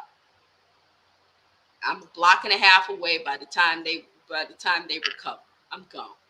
And I'm still look at what's that joke that Eddie Murphy did? Yeah, he got beat up, but he looked good. I'm, I'm running, but I'm looking good. I'm still fly. That way, when I stop running and I catch my breath and I walk up to one of them really nice cops on State Street and Michigan Avenue, depending on where I was working, I can then say, block and a half this way, around that corner, dude tried to rob me. That's what he looks like. Bye. And keep on going. And I'm just, because I'm trying to get to my bus, Hmm. you know. But I'm gonna give a description. I'm gonna let them know that there's a guy out there. He might be. I'm not the only. He I might may be not be trying to the get only somebody woman. else. Yeah. And so, and they would look at my feet and go, "Okay, yeah, she outran him." He was thinking she had those shoes on. She wasn't gonna put up much. She wasn't gonna be easy to catch him. It smoked him. It's like, dude, I ran 8 miles uphill when I was in Okinawa. Believe me, getting over there Michigan Avenue Bridge is not that hard. That wouldn't be hard. By the time you didn't turn around to look up, I'm gone. I'm not turning around to see where you are. I am I am hightailing it. I am in the crowd. I have slipped in the crowd. And what makes it worse is that you don't have anything with you. You don't have a pack whatsoever. You're just like gone. Just me and my little bag that I was able to get my slipper, that I would slip my shoes in. And I would just, I never carried more than I absolutely needed. I had to learn to carry gargantua bags after I had kids. Mhm. Before I had kids, small purses, or, I had pockets. And that's why I love the men's blazers, because men's blazers have the breast Inside pocket, pocket. Hmm. my wallet with my ID, a couple of bucks in it, and I'm dressed in a man's blazer. They're not expecting me to make use of that inside pocket. So if I've got any real money, you're not gonna see that. It's in my breast pocket. I'm gonna just pull, because I learned quickly. It's like, well, you know what? All you got to see is the color of the money. Hmm.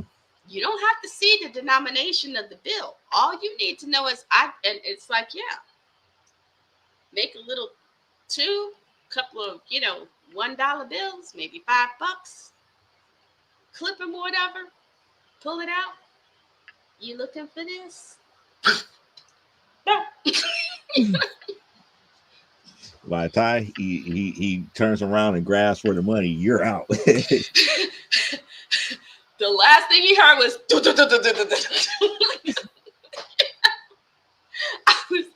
I'm moving. I am trucking. And I got that way because when I worked as a hotel operator, because the midnight operator wouldn't show up sometimes till 2 a.m. Oh And wow. I worked at the Holiday Inn, the Chicago City Center one that was on Ohio east of Michigan, Hmm. across from Foxy's Disco, where Mr. T started. That's where I worked.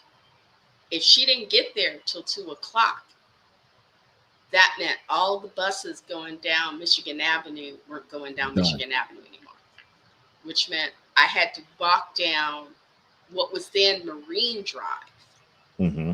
because Lakeshore Drive was where you drove. Marine Drive was where all the buildings were. Now it's called Lakeshore Drive. Hmm. But I used to walk down Michigan, cross at the what was it? Cross one, hit one mag mile, which is where Oprah had her place. It was so funny. She had two condos downtown. The first one she bought, no, three, because first she got one in the Hancock, then she moved over to Water Tower Place, and then she moved over to one mag mile. You know you're in trouble when you can track Oprah. No, it's just like when you said one mag mile, it's like, yeah, you still haven't crossed over the bridge as of yet. No, the one mag mile is once you get past one mag mile, you're hitting Oak Street Beach, Hmm. and that's when Michigan turns into what used to turn into Marine Drive, where they had all those gorgeous buildings. And by the time I They used got, to run parallel. That was the messed up thing. It used to run parallel because you had the outer side that was Lakeshore Drive, and Marine Drive was with the one that ran parallel with, on the left hand side of it until yeah, they combined it all together and it all became Lakeshore Drive. it's so funny. The first time I had to walk down there at night, I got the biggest scare of my life, because I'm walking, and they had all those buildings had like landscaping, lots of lovely bushes and flowers and stuff. And there used to be wild rabbits Hmm. that would run up and down that area. And some said they belonged to that Cardinal Bernardine had rabbits and he got tired of them and let him go. Some said that they escaped from the zoo. Nobody could tell you exactly where the rabbits came from. But first time I came upon the rabbits, I'm walking and I can hear stuff, because it ain't the only people on the street are me and the doorman. Hmm. And unless they see a cab pull up or somebody come out of building and have them get a cab, they're at the entrance to their building. And that's why I used to love walking down that way, because there were you got to know I got to know the People doorman. get to see you as you Yeah. walk down. And That's I would really the security of it. People get to see you. and I had my outfit from Holiday Inn, so they knew I was a working girl that wasn't a working girl. Working girl. You was a working girl that wasn't a working girl. But I was walking, and I would occasionally you hear And I grew up on horror films, so I'm thinking, Your imagination getting the best of you. oh, I'd stop. The noise would stop. I'd move. Whatever was in the bushes would move. And finally, something jumped out across my path. I must have alerted the doorman for 2 blocks ahead of me because all I remember was screaming. Just, ah! And when I screamed, turned and looked at me because I thought it was some huge rat Mhm. because I had seen Willen in bed. So my first thought was, oh my God, the rats are coming up from the sewers and they go eat me. It was a rabbit. And the rabbit was like, what's, the rabbit just sort of, and But it it had didn't, things like this, no, it's just like, and hey, I'm a, it moved like this, hi, I'm a rabbit. What's wrong with you? and that's what your Monty Python is starts to kick in. It's like it's a No, fearsome creature. I hadn't seen it at that time. I Oh, had not seen it. And the rabbit got joined, but I had seen, there used to be a movie where Night of the Lupus, mhm. and it was set in Texas about these rabbits. Something happened, and these rabbits became giant size, and they were eating folks. They were eating horses. They were eating people. But this rabbit, I'm like, and the rabbit's just like, what's wrong with you? And then other rabbits came out now looking at me like, what's wrong with you? You know? What's wrong? Human, what's wrong with you? LA about to get gauge up by rabbits. No, It they wasn't just, one, it was several. they had, I think it was like 10.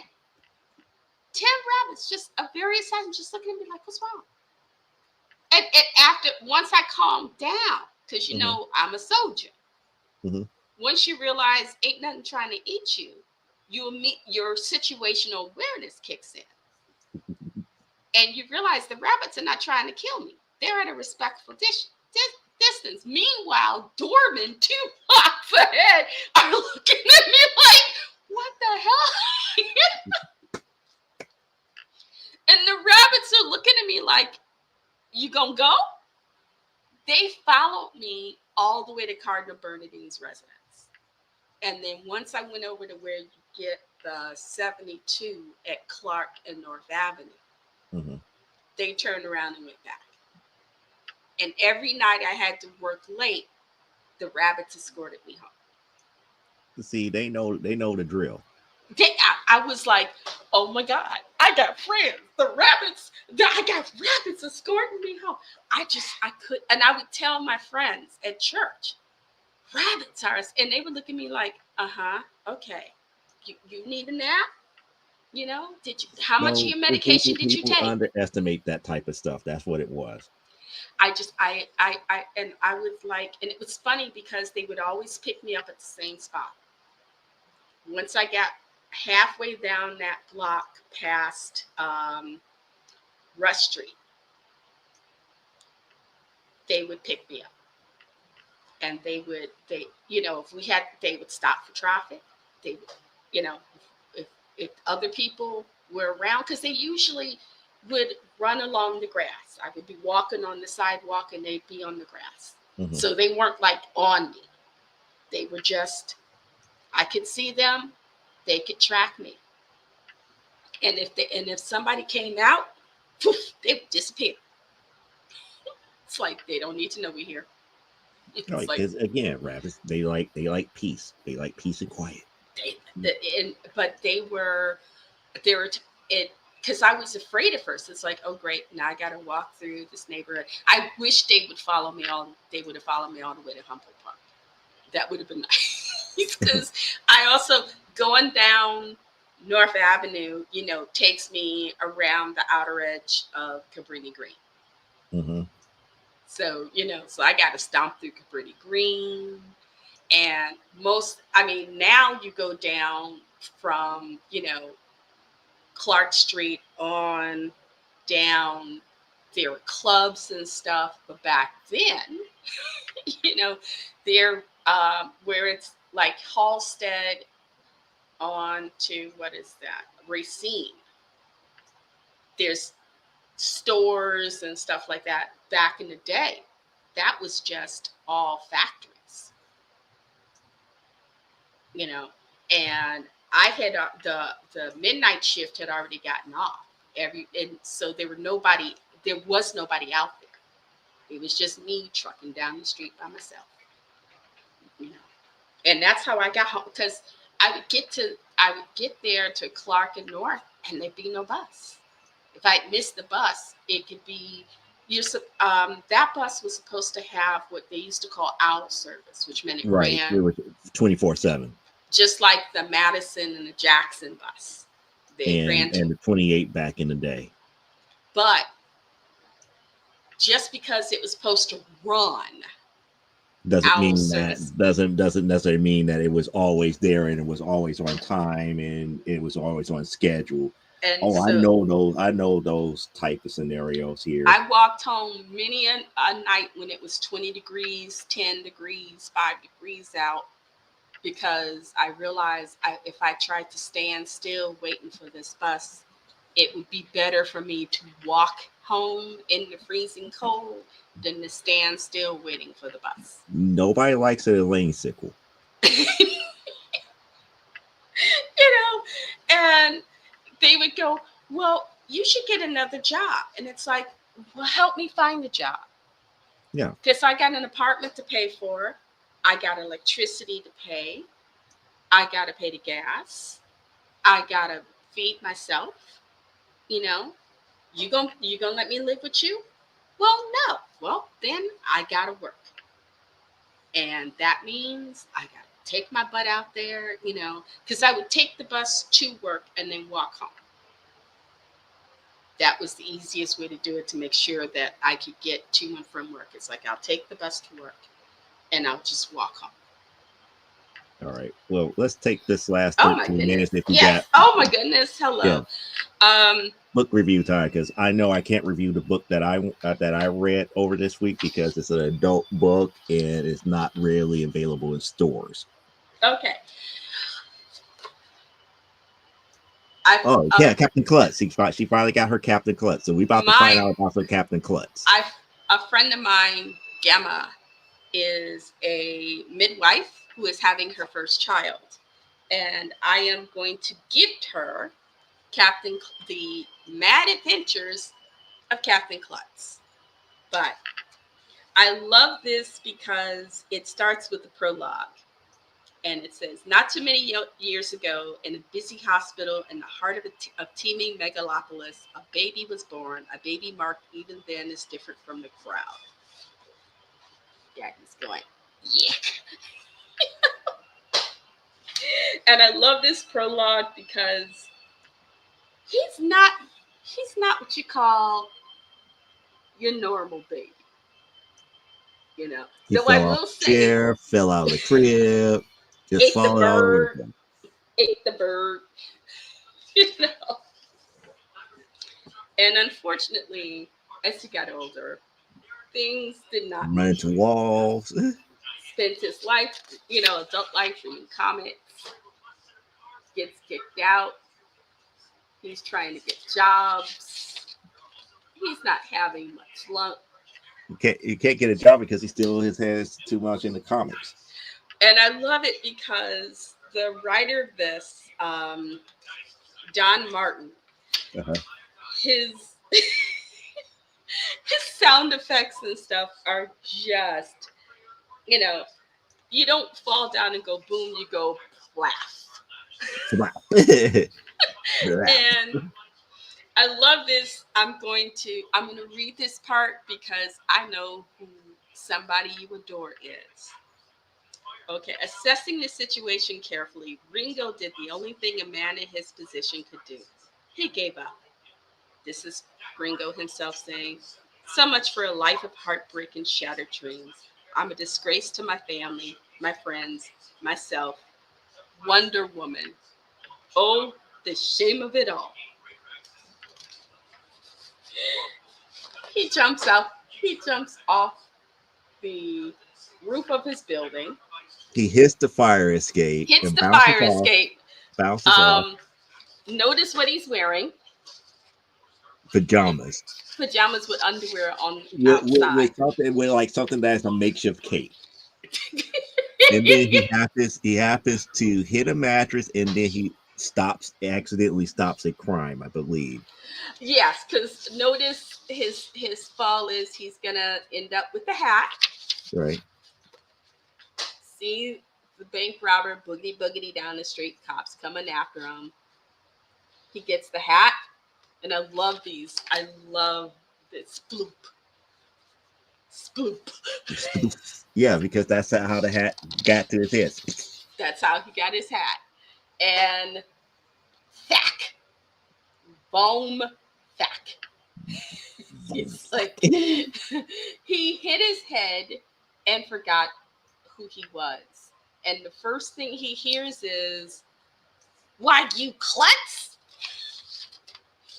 So Captain when the Clark. cops come up, and this guy has robbed the bank with Mhm. all sorts of money, and they're asking, "Well, who are you?" He goes, "I'm a klutz captain." And that's how he became Captain Klutz. And they're like, "Yay for helping us catch this bank robber." Notice what, notice what the cops are doing Picking up the money. and stuffing it in their pockets. It's like, yeah, hold on. Yeah, nice going, Captain Klutz. You certainly saved the day. Golly jeekers, did you see the way he swooped down and apprehended that thief? Yeah, he'll be a great benefit to our side in our never ending battle against crime and injustice. Injustice, all right. They're feeling that they're lying their own coffers with the bank money. And it's Oh, like, sorry, it's sorry, bank. We didn't get much of nothing. where did he must have, he tossed the money before we could catch him. And Mhm. so his past forgotten, his present a mystery, and his future unknown, a very confused masked figure makes his way into the cold night, friend of none, but protector of us all. Say, pal, can you spare a dime? What are you, some kind of nut? And his first adventure is against Sissy Man. He goes up against Sissy Man, the zombies, a megapolis, the Mad Bomber, and Gorgonzola. Mhm. I love this. My One of my favorite stories from this is the Mad Bomber. That I just just like had me. I like the prologue. I love the prologue. This book came out in 1967. I was 6. My stepfather got me this book. If I remember, I was 9. No, I had to be about 8 or 9 when he got me this book. I loved this book. It was silly, it was irreverent, but there was also a lot of sophisticated social commentary in here. Mhm. Um, and to my, 9-year-old brain that had been already opened up by One Step Beyond and Star Trek and the Time Tunnel and Voyage Beyond the Sea, this just seemed like the next logical, step to me.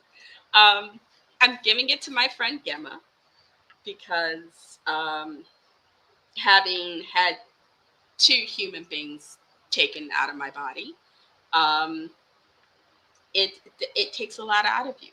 But Mhm. people tend to forget. They love on the baby and forget that, hello, it came out of another human body.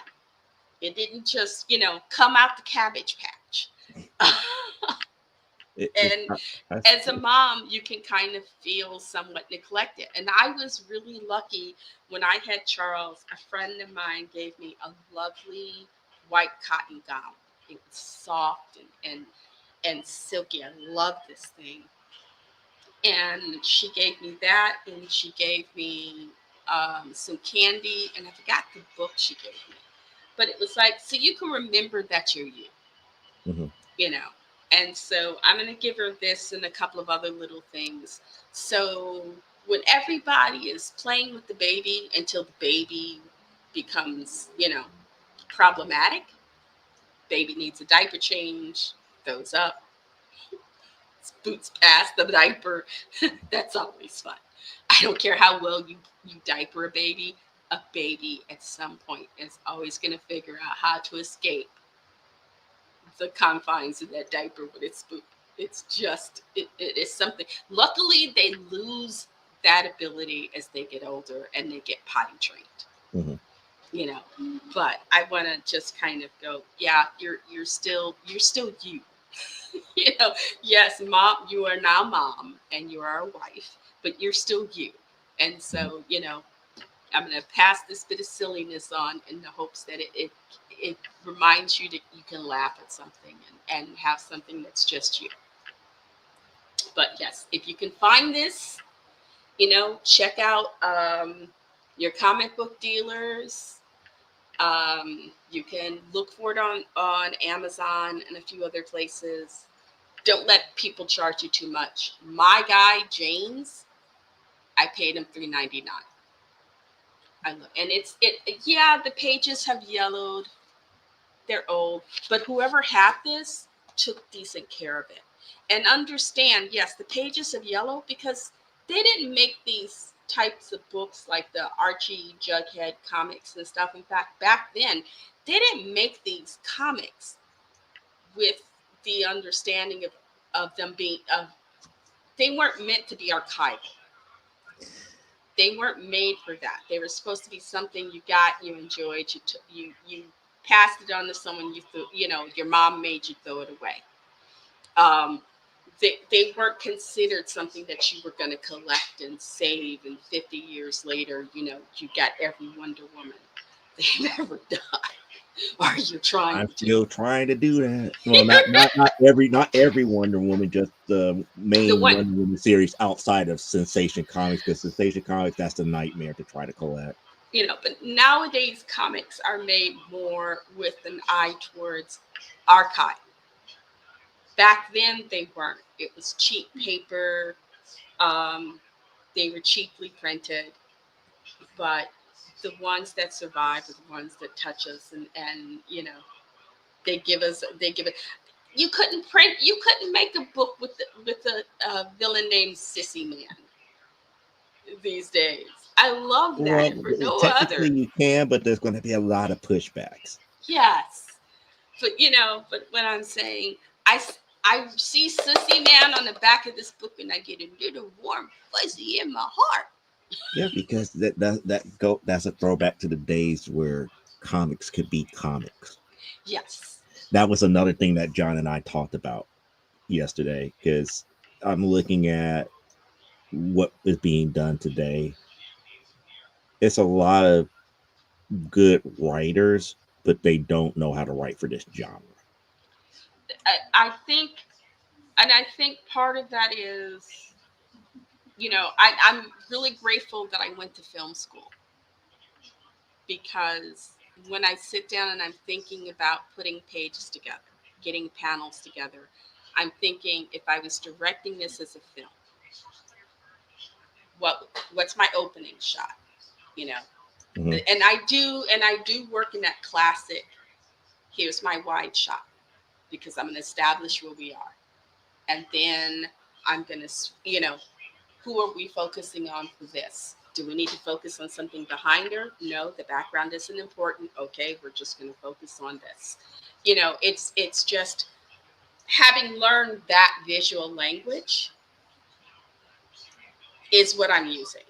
Is that filmmaking language and going, okay, it's but instead of having a continuous running stream of film, it's in order to get this scene done, what panels do we need to see that's going to take us through the story and make sense? So we're starting here, we're going here, you know. So it's I can think of it organically, but if you haven't been trained in that way, or you didn't grow up reading comics, you Hmm. know, I grew up all the boys I knew a small group of boys who they drew comic book heroes. They drew superheroes. When I tried to draw stuff like that, I had teachers who were like, "That's not what girls do," you know.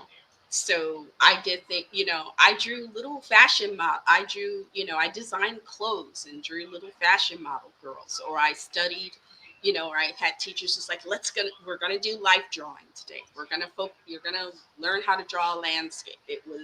I was pushed towards fine arts or Hmm. illustration. I wasn't allowed. If the boys drew comic book panels, the art teacher would give them an A. If I tried that, it's like you are working below your talent and capability. So, Because what you're saying now made me think about what Trina Robbins said in an interview that I watched, and it's sad. But that's generational, though. But that's generational because people don't realize how many women was actually drawing comics even back in like the 50s and 60s. but but because of that, your art teacher who is there, maybe, especially for grammar school, we had an art class maybe once or twice a week, and it wasn't really a serious art class. It was more arts and crafts, little crafty things, macaroni, you know, macaroni, whatever, um, that we did. So it wasn't, I was, I consider myself blessed because we used to be able to go to the Art Institute, at least once or twice a year as a school trip, several classes in second or third grade. We would all go, we would go on a trip to the Art Institute, or we could go on a trip to the Shed, or, the Museum of Science and Industry, or the Field Museum. There were several big field trips that we took, and at least one of them was the Art Institute. So I would go, and the teacher would see me looking, and she'd ask me questions. What do you think about this? How do you feel about this? What do you think of this use of color? Um, to get me looking, not just looking at the piece, but looking at the piece, to assessing it, consider the syntax and the language, the visual language of the piece. So my art training was more, she's like, yeah, one day hopefully you'll be in a gallery or you'll be in a museum. And so that's where um, I had the teachers who did take notice of me drawing. That's where they were pushing me. You know, Hmm. they were like, yeah, you'll be part of that next Harlem Renaissance. It's like, But that's no, not where you wanted to go. it, That's just like the art teachers that when I was drawing comic book panels, it's like, oh, you gotta use this tempera paint and do still life. You gotta do paint bridges. You gotta paint flowers. You gotta paint fruit. and it was because I actually wanted to be a fashion designer at one point, And that so would I have been could draw fun. these little figures of girls in these. I was coming up with outfits and stuff. Because both my grandmother, my mother, my aunt, my great aunts were all very stylish Black women. So I was always trying to come up with ideas for what would be a cool outfit for my grandma to wear. Or my mom was going to go out to the Boss Martin. I got what kind of outfit would I make for her to go to the Boss Martin in? So I would work out ideas like that. But but the only thing is that was hard because then there would always be that one teacher who would go, "Oh, Black people don't design clothing. What do you?" Since when?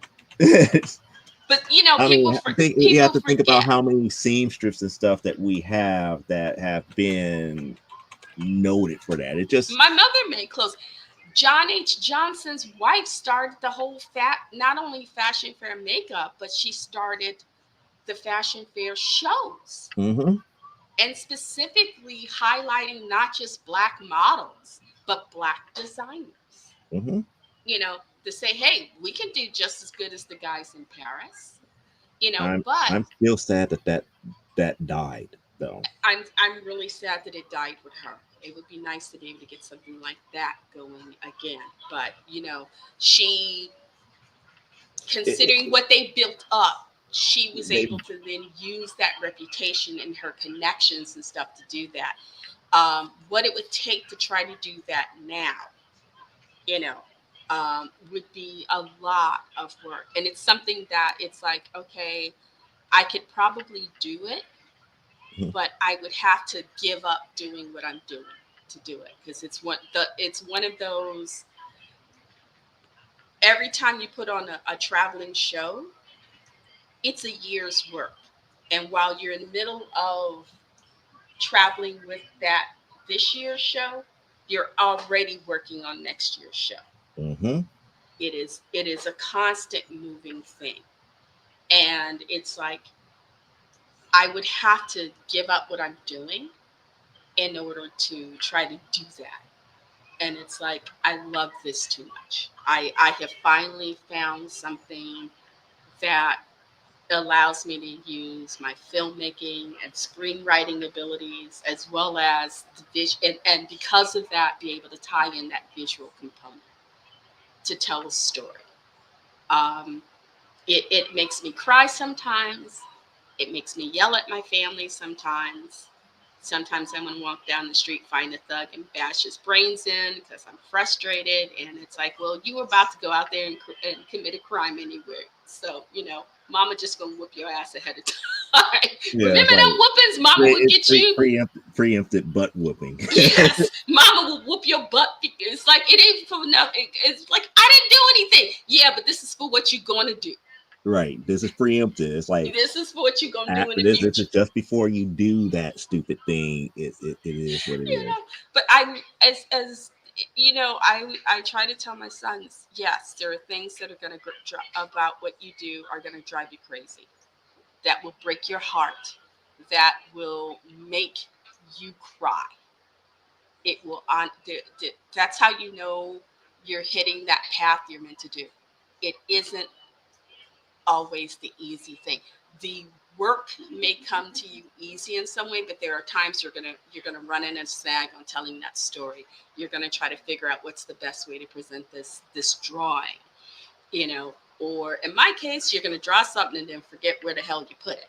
And realize you can't find it, so now you're gonna have to draw it all over again. Well, Um, that's and kind of something that came in my conversation yesterday with John Celestri. It's like he got me back to the mode of I can't fear making you cry again. no, you can't be afraid of making me cry. You know, If you need to make me for cry, people, make me for cry. people who don't know the significance of what I just said, read issue 5 of Amazonia, Amazonia. and you understand because she read that and she called me up so angry. It's like your story made me cry. It's like, is Didn't that I a put good it thing or a off? bad Didn't I thing? also put it in the notes? Yep. Mm-hmm. One day you should print that. Because some of our notes are pretty. I kept a lot of the edits and stuff. I Yeah, got it's those just the that digital edit note. files It's and like, damn, everything. because I think it And was like, damn eventually, you, Joe, you when we made get me cry. if things get far enough along, I could be like, here's a thing for all the pre-edited stuff with comments and stuff. But it's Like, it's like, is she giving her a nipple twister? It's like comments like that. It's like those are classics. but it's I sit there and it's like parenthood. There Hmm. are times when you kind of like, oh my god, I just want to throw you on the train tracks and tie you to the train tracks and leave you there. But the thing is, they're my children. They're a part of me. To lose one of them would be like to lose a limb. And for me, this is the work is like that. To I have had times where I quit drawing, I quit writing, and I felt like this is what it must be to be a zombie. I had times when I didn't write for quite a while when my kids were small, because I had little kids to raise. Hmm. I'd gone to film school, I got optioned, and it didn't turn out, and she blackballed me, and I had kids to raise, Hmm. and I couldn't chase that dream anymore, so I had to let it go for a bit. So I know how dead you can feel inside. And and when I get upset, I have to ask myself, if I quit doing this, if I woke up tomorrow and said I'm not doing this anymore, would I feel okay a week from now? And so long as I know that answer is, I'd feel like a part of me was dead. I know I'm on the right track with what I'm doing because I know for me, I have this thing in me and I have to get it out. Because otherwise I'm gonna run naked down the street going booka booka booka booka booka. That's not good for anybody. It's like I hate mental pictures. It's like when you do something like that, I can just imagine Courtney going up here like going over there to Charles, like, what are we going to do now? It's like we know we can't stop her. We know we can't talk any sense into her. It's like, what now? And Well, I just see them just throwing up their heads and everything. You know. but it's like, and whenever anybody, because whenever now anybody comes up and it's like, you're a writer, it's like, yeah, I have this great story. It's like, here's a pen, here's a pad of paper, go write it. It's not my job to write your story, because then it's not your story anymore, it's my story. And if I gotta write your story and you say something I think is BS, I'm gonna push you out the nearest window, and I'm gonna go write a better version of this story. And you know now you begin to understand why I feel the way that I feel with everybody saying, "Oh yeah, I'm still working on my issue number one." And it's like, are you? I get to the point. It's like you're wasting my time here. It's like you're not me. I'm 15 issues beyond where you're at. Hey, I had to finally sit down last week. I grabbed the script. We printed the script out, and because it was, people were like, "How many books is this story going to be?" And it's like, and for some reason, I thought I was still at 90 pages, and it's a Mm-hmm. 112-page script. Well, the first 15 minutes of this script was 64 pages of book material. And it's like, okay, so every 12 to 15 pages is about 60 to 70 pages of book. And so I'm sitting there and I'm breaking it down into those segments to where, okay, 12 or 15 pages, that scene ends, and then I can end the story Mm-hmm. there. And I realized it'll be 7 books. And somebody's saying, well, are you going to do an omnibus? It's like, Let me get the 7 books out before you talk about omnibus.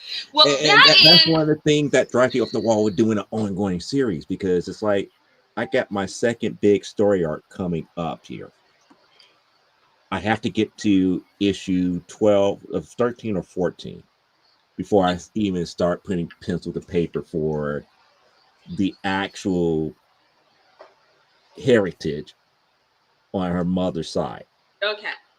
And that's the one that I want to really like talk about. But I've been doing the research, I've been looking up certain things. I don't want to be offensive, but I want to give a good homage, but yet at the same time talk about a fictional tribe I at the just same time.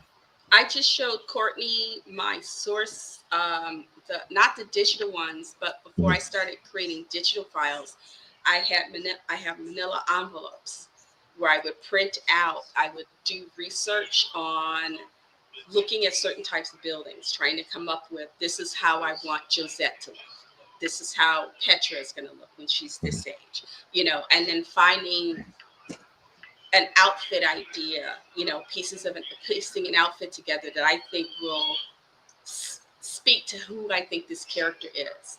And then with the other book, Heir Apparent, it's like it's the same thing. It's like I have to pull up images of Chicago and it starts with her remembering, her as a 5-year-old in the 80s.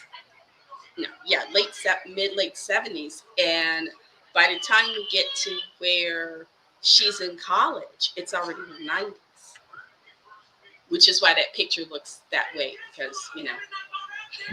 she's like a cross between Janet, yeah, was it Janet Jackson and T-Boz from TLC. Right. But it's sitting there and doing the research. What the girls dressed like in the 90s. I was having babies, so I couldn't dress like that. I was having babies and raising kids. I was in mommy gear. But, looking at what was the fashion like? How did they do their hair? What was their makeup like? What did they dress like? what was street fashion like. And she's kind of a cross between street fashion. But she's also a student at the University of Illinois over there on Racine. So she's studying poli sci at the University of Illinois Chicago Center. So it's like, okay, I have to think about what does she wear when she's not in school, but how does she dress when she's at school? How does she do her hair? And so you have to pull up, and I've got like folders, I've got envelopes of just visual material. I've got folders on my in my Dropbox of just weapons and women warriors in armor that isn't like your tits are hanging out. Because Exactly. because it's like I remember being so upset when I was looking for female armor and stuff that wasn't Star Trek. I didn't want to do Star Trek or Star Wars, and there were just so many women, half naked women, and I'm like, there's Because nobody. again, everybody's stuck in that barbarian brass bikini It's all red. When you see a fighting woman, it's Red Sonja, and it's like, no, because yeah, it looks good in a comic, but in real life, that's not. I remember Carrie Fisher talking about the steel bikini and how they had to tape her all over the place because if Mhm. she shifted 1 degree in the wrong direction, It's off. yeah, and how uncomfortable. And they were shooting out in Tanzania, and it's hot in Tanzania. The government of Tanzania gives George Lucas all sorts of money. Well, he gives them all sorts of money, and they give him like, how much of the desert do you need? Right. you know, I but mean, it's weird, but then again, when you start looking up real armor, like from like the I want to say like the Japanese Shogun era, when I go, or actual medieval armor that women actually wear, where there was a specialized chest plate for them. I'm looking at the Edo period of Japan. Um, this book, I don't know if Heir Apparent will do, but it's a story I feel the need to tell because it's been bugging in my head for 2 decades now. Um, but it's it's like Wakanda in space in the point of it's not about white folks. Hmm. So there would be people who look Native American, there would be people who look black, there would be people who look Asian and Hispanic. You know, um, there'll be some white folks, but and then I might throw in some actual alien races. Um, because it's like, okay, picture a universe where it's not a bunch of white folks talking with British accents.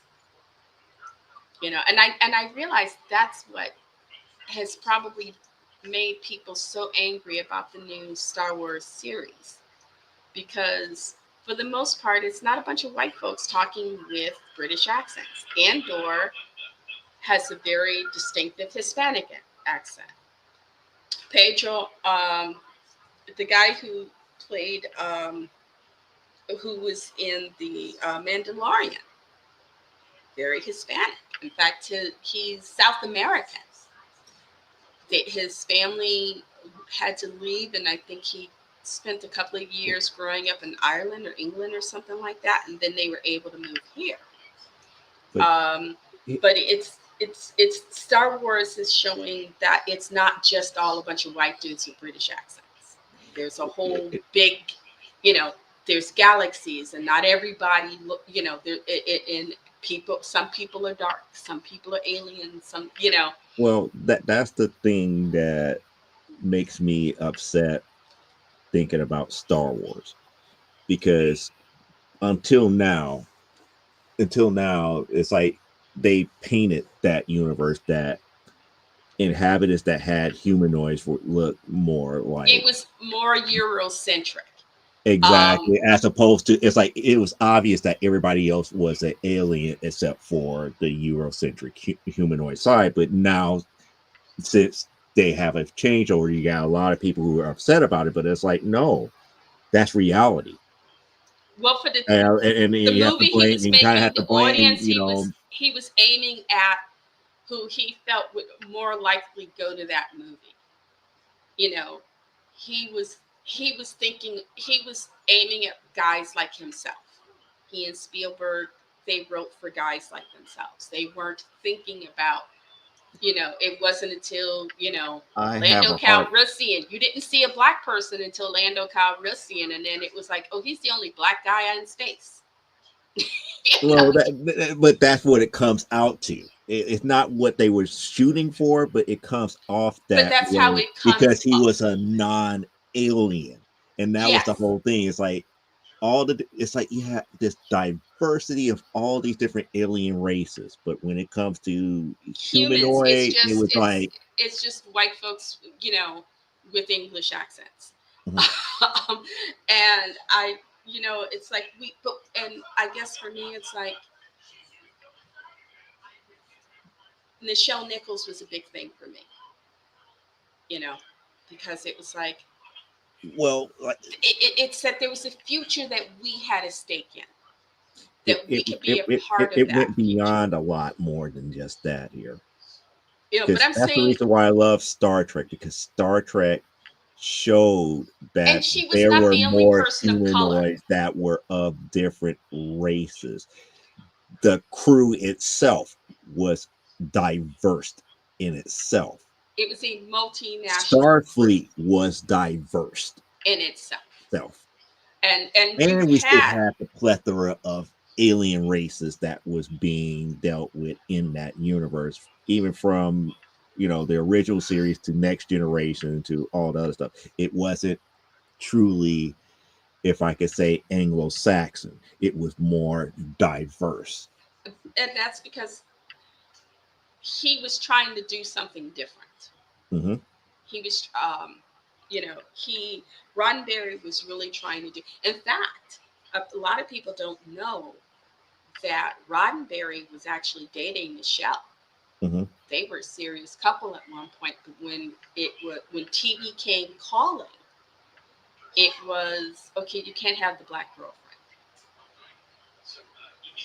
If he wanted to move forward in his career, they could not be a couple, Hmm. and that's how he ended up with Major Barrett. You know, because people were like, that's you can't have that. But it was like, Sammy Davis Jr. and she was a Swedish actress, I think. Oh, I When can't he, think of her when name. they were when they were Elsie, no, it's not Lancaster. Um, Kim Novak. Hmm. Kim Novak. He and Kim Novak were so into each other, but the mob guys did not want them together, and it got to the point where they were threatening. You want to not wake up tomorrow, you leave her alone. And so you have these people who were in love, but because of the time they were in, they couldn't be together.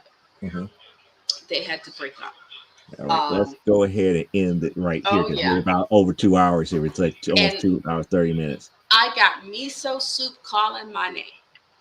Yep. I'm making noodles with miso broth and some grilled cheese because I'm that type of weirdo. No, I'm about to say grilled cheese sounds real good right about now, but Oh, not but not with miso soup. I'll probably be like, is there a good tomato soup I with got tomato soup. I got tomato soup. I got Parmesan cheese and some bacon bits. I could do without the bacon bits. Chop, Parmesan. chop, No, chop. You just okay. no, I've been very not really anti pork. It's just not really that important part of my diet. It's You like don't you don't feel the need. You don't it's feel not the even need.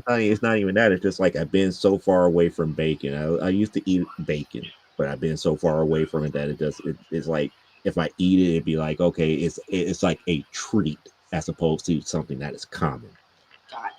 I don't eat a lot of bacon these days, but I get the bacon bits. And then like I said, if I'm making tomato soup, Mhm. if I'm making pasta, sprinkle Parmesan bacon bits. If I'm making pasta salad, sprinkle on some bacon bits. I'm just weird that way. I Right. don't make as much bacon. But anyway, Let's have you to go ahead and wrap it thank you. up. Thank you guys for enduring yet another I don't even know what to call it. It's just, Elaine being weird. Uh, Mhm. thank you for sitting through the episode, for bearing with us as we bear. Um, we appreciate the fact. Hello, can you see me? Thank you. We Yes. appreciate the fact that you bothered to watch us, whether live. Those of you who participate in the chat, we love the death out of you. Whether you watch us afterwards, you are always in your heart. You're the reason that we do this. Otherwise, we're just, sitting there wanking on our tallywhackers being stupid. So, with that, y'all have a good night. I'm Elaine. You can find me at linscaponline.com. That is my website. And yes, if I can get through June without being dead, I am going to sit down and update it. I promise. Um, I'm just trying to get through a bunch of stuff because, life is life. Um, so, behalf of me, Joe, Cliff, all the guys from the spectrum, thank you. We love you. Bye. And on that note, let me go ahead and say hello to the Marvel and DC Marshlands. I'm glad that you're here, but unfortunately, you came a little bit late because we're finishing up the show here. And speaking of which, this show is still brought to us by Plasma Fire Graphics. If you're looking for somebody who is able to make your book sing and stand out in the middle of a crowded convention floor, this is the guy to get to do that cover for you. If you don't believe me, take a look at this.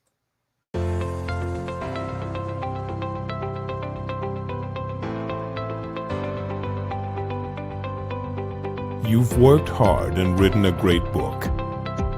Now, it's time to give it a great cover. If you're an indie author or small press publisher, Plasma Fire Graphics is your source for affordable cover illustration and graphic design.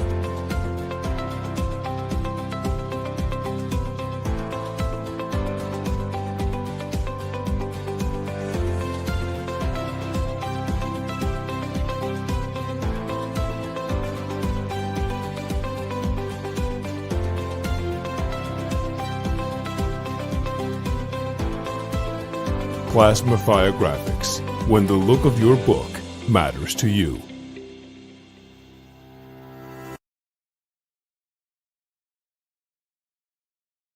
You've seen the covers, you've seen the graphics. Why don't you allow this award-winning artist do what he does best, which is produce a cover that makes people want to take interest in your book? So reach out to Jeffrey Hayes at Plasma Fire Graphics at plasmafiregraphics.com or his Facebook group, Plasma Fire Graphics. As far as I am concerned, I will be back here on Saturday for another episode of From the Desk of a Small Press Publisher. And on that note, I'm going to bid you guys adieu. As I always say, live life, grow, and be well. And I will see you next week right here. And like Brian K. Morris, I don't care if you wash your hands, but I do know one thing. I'm going to say it loud and proud. Don't ever, and I do mean ever, apologize for being awesome. Catch you here next week for another episode of Comic Book Spectrum.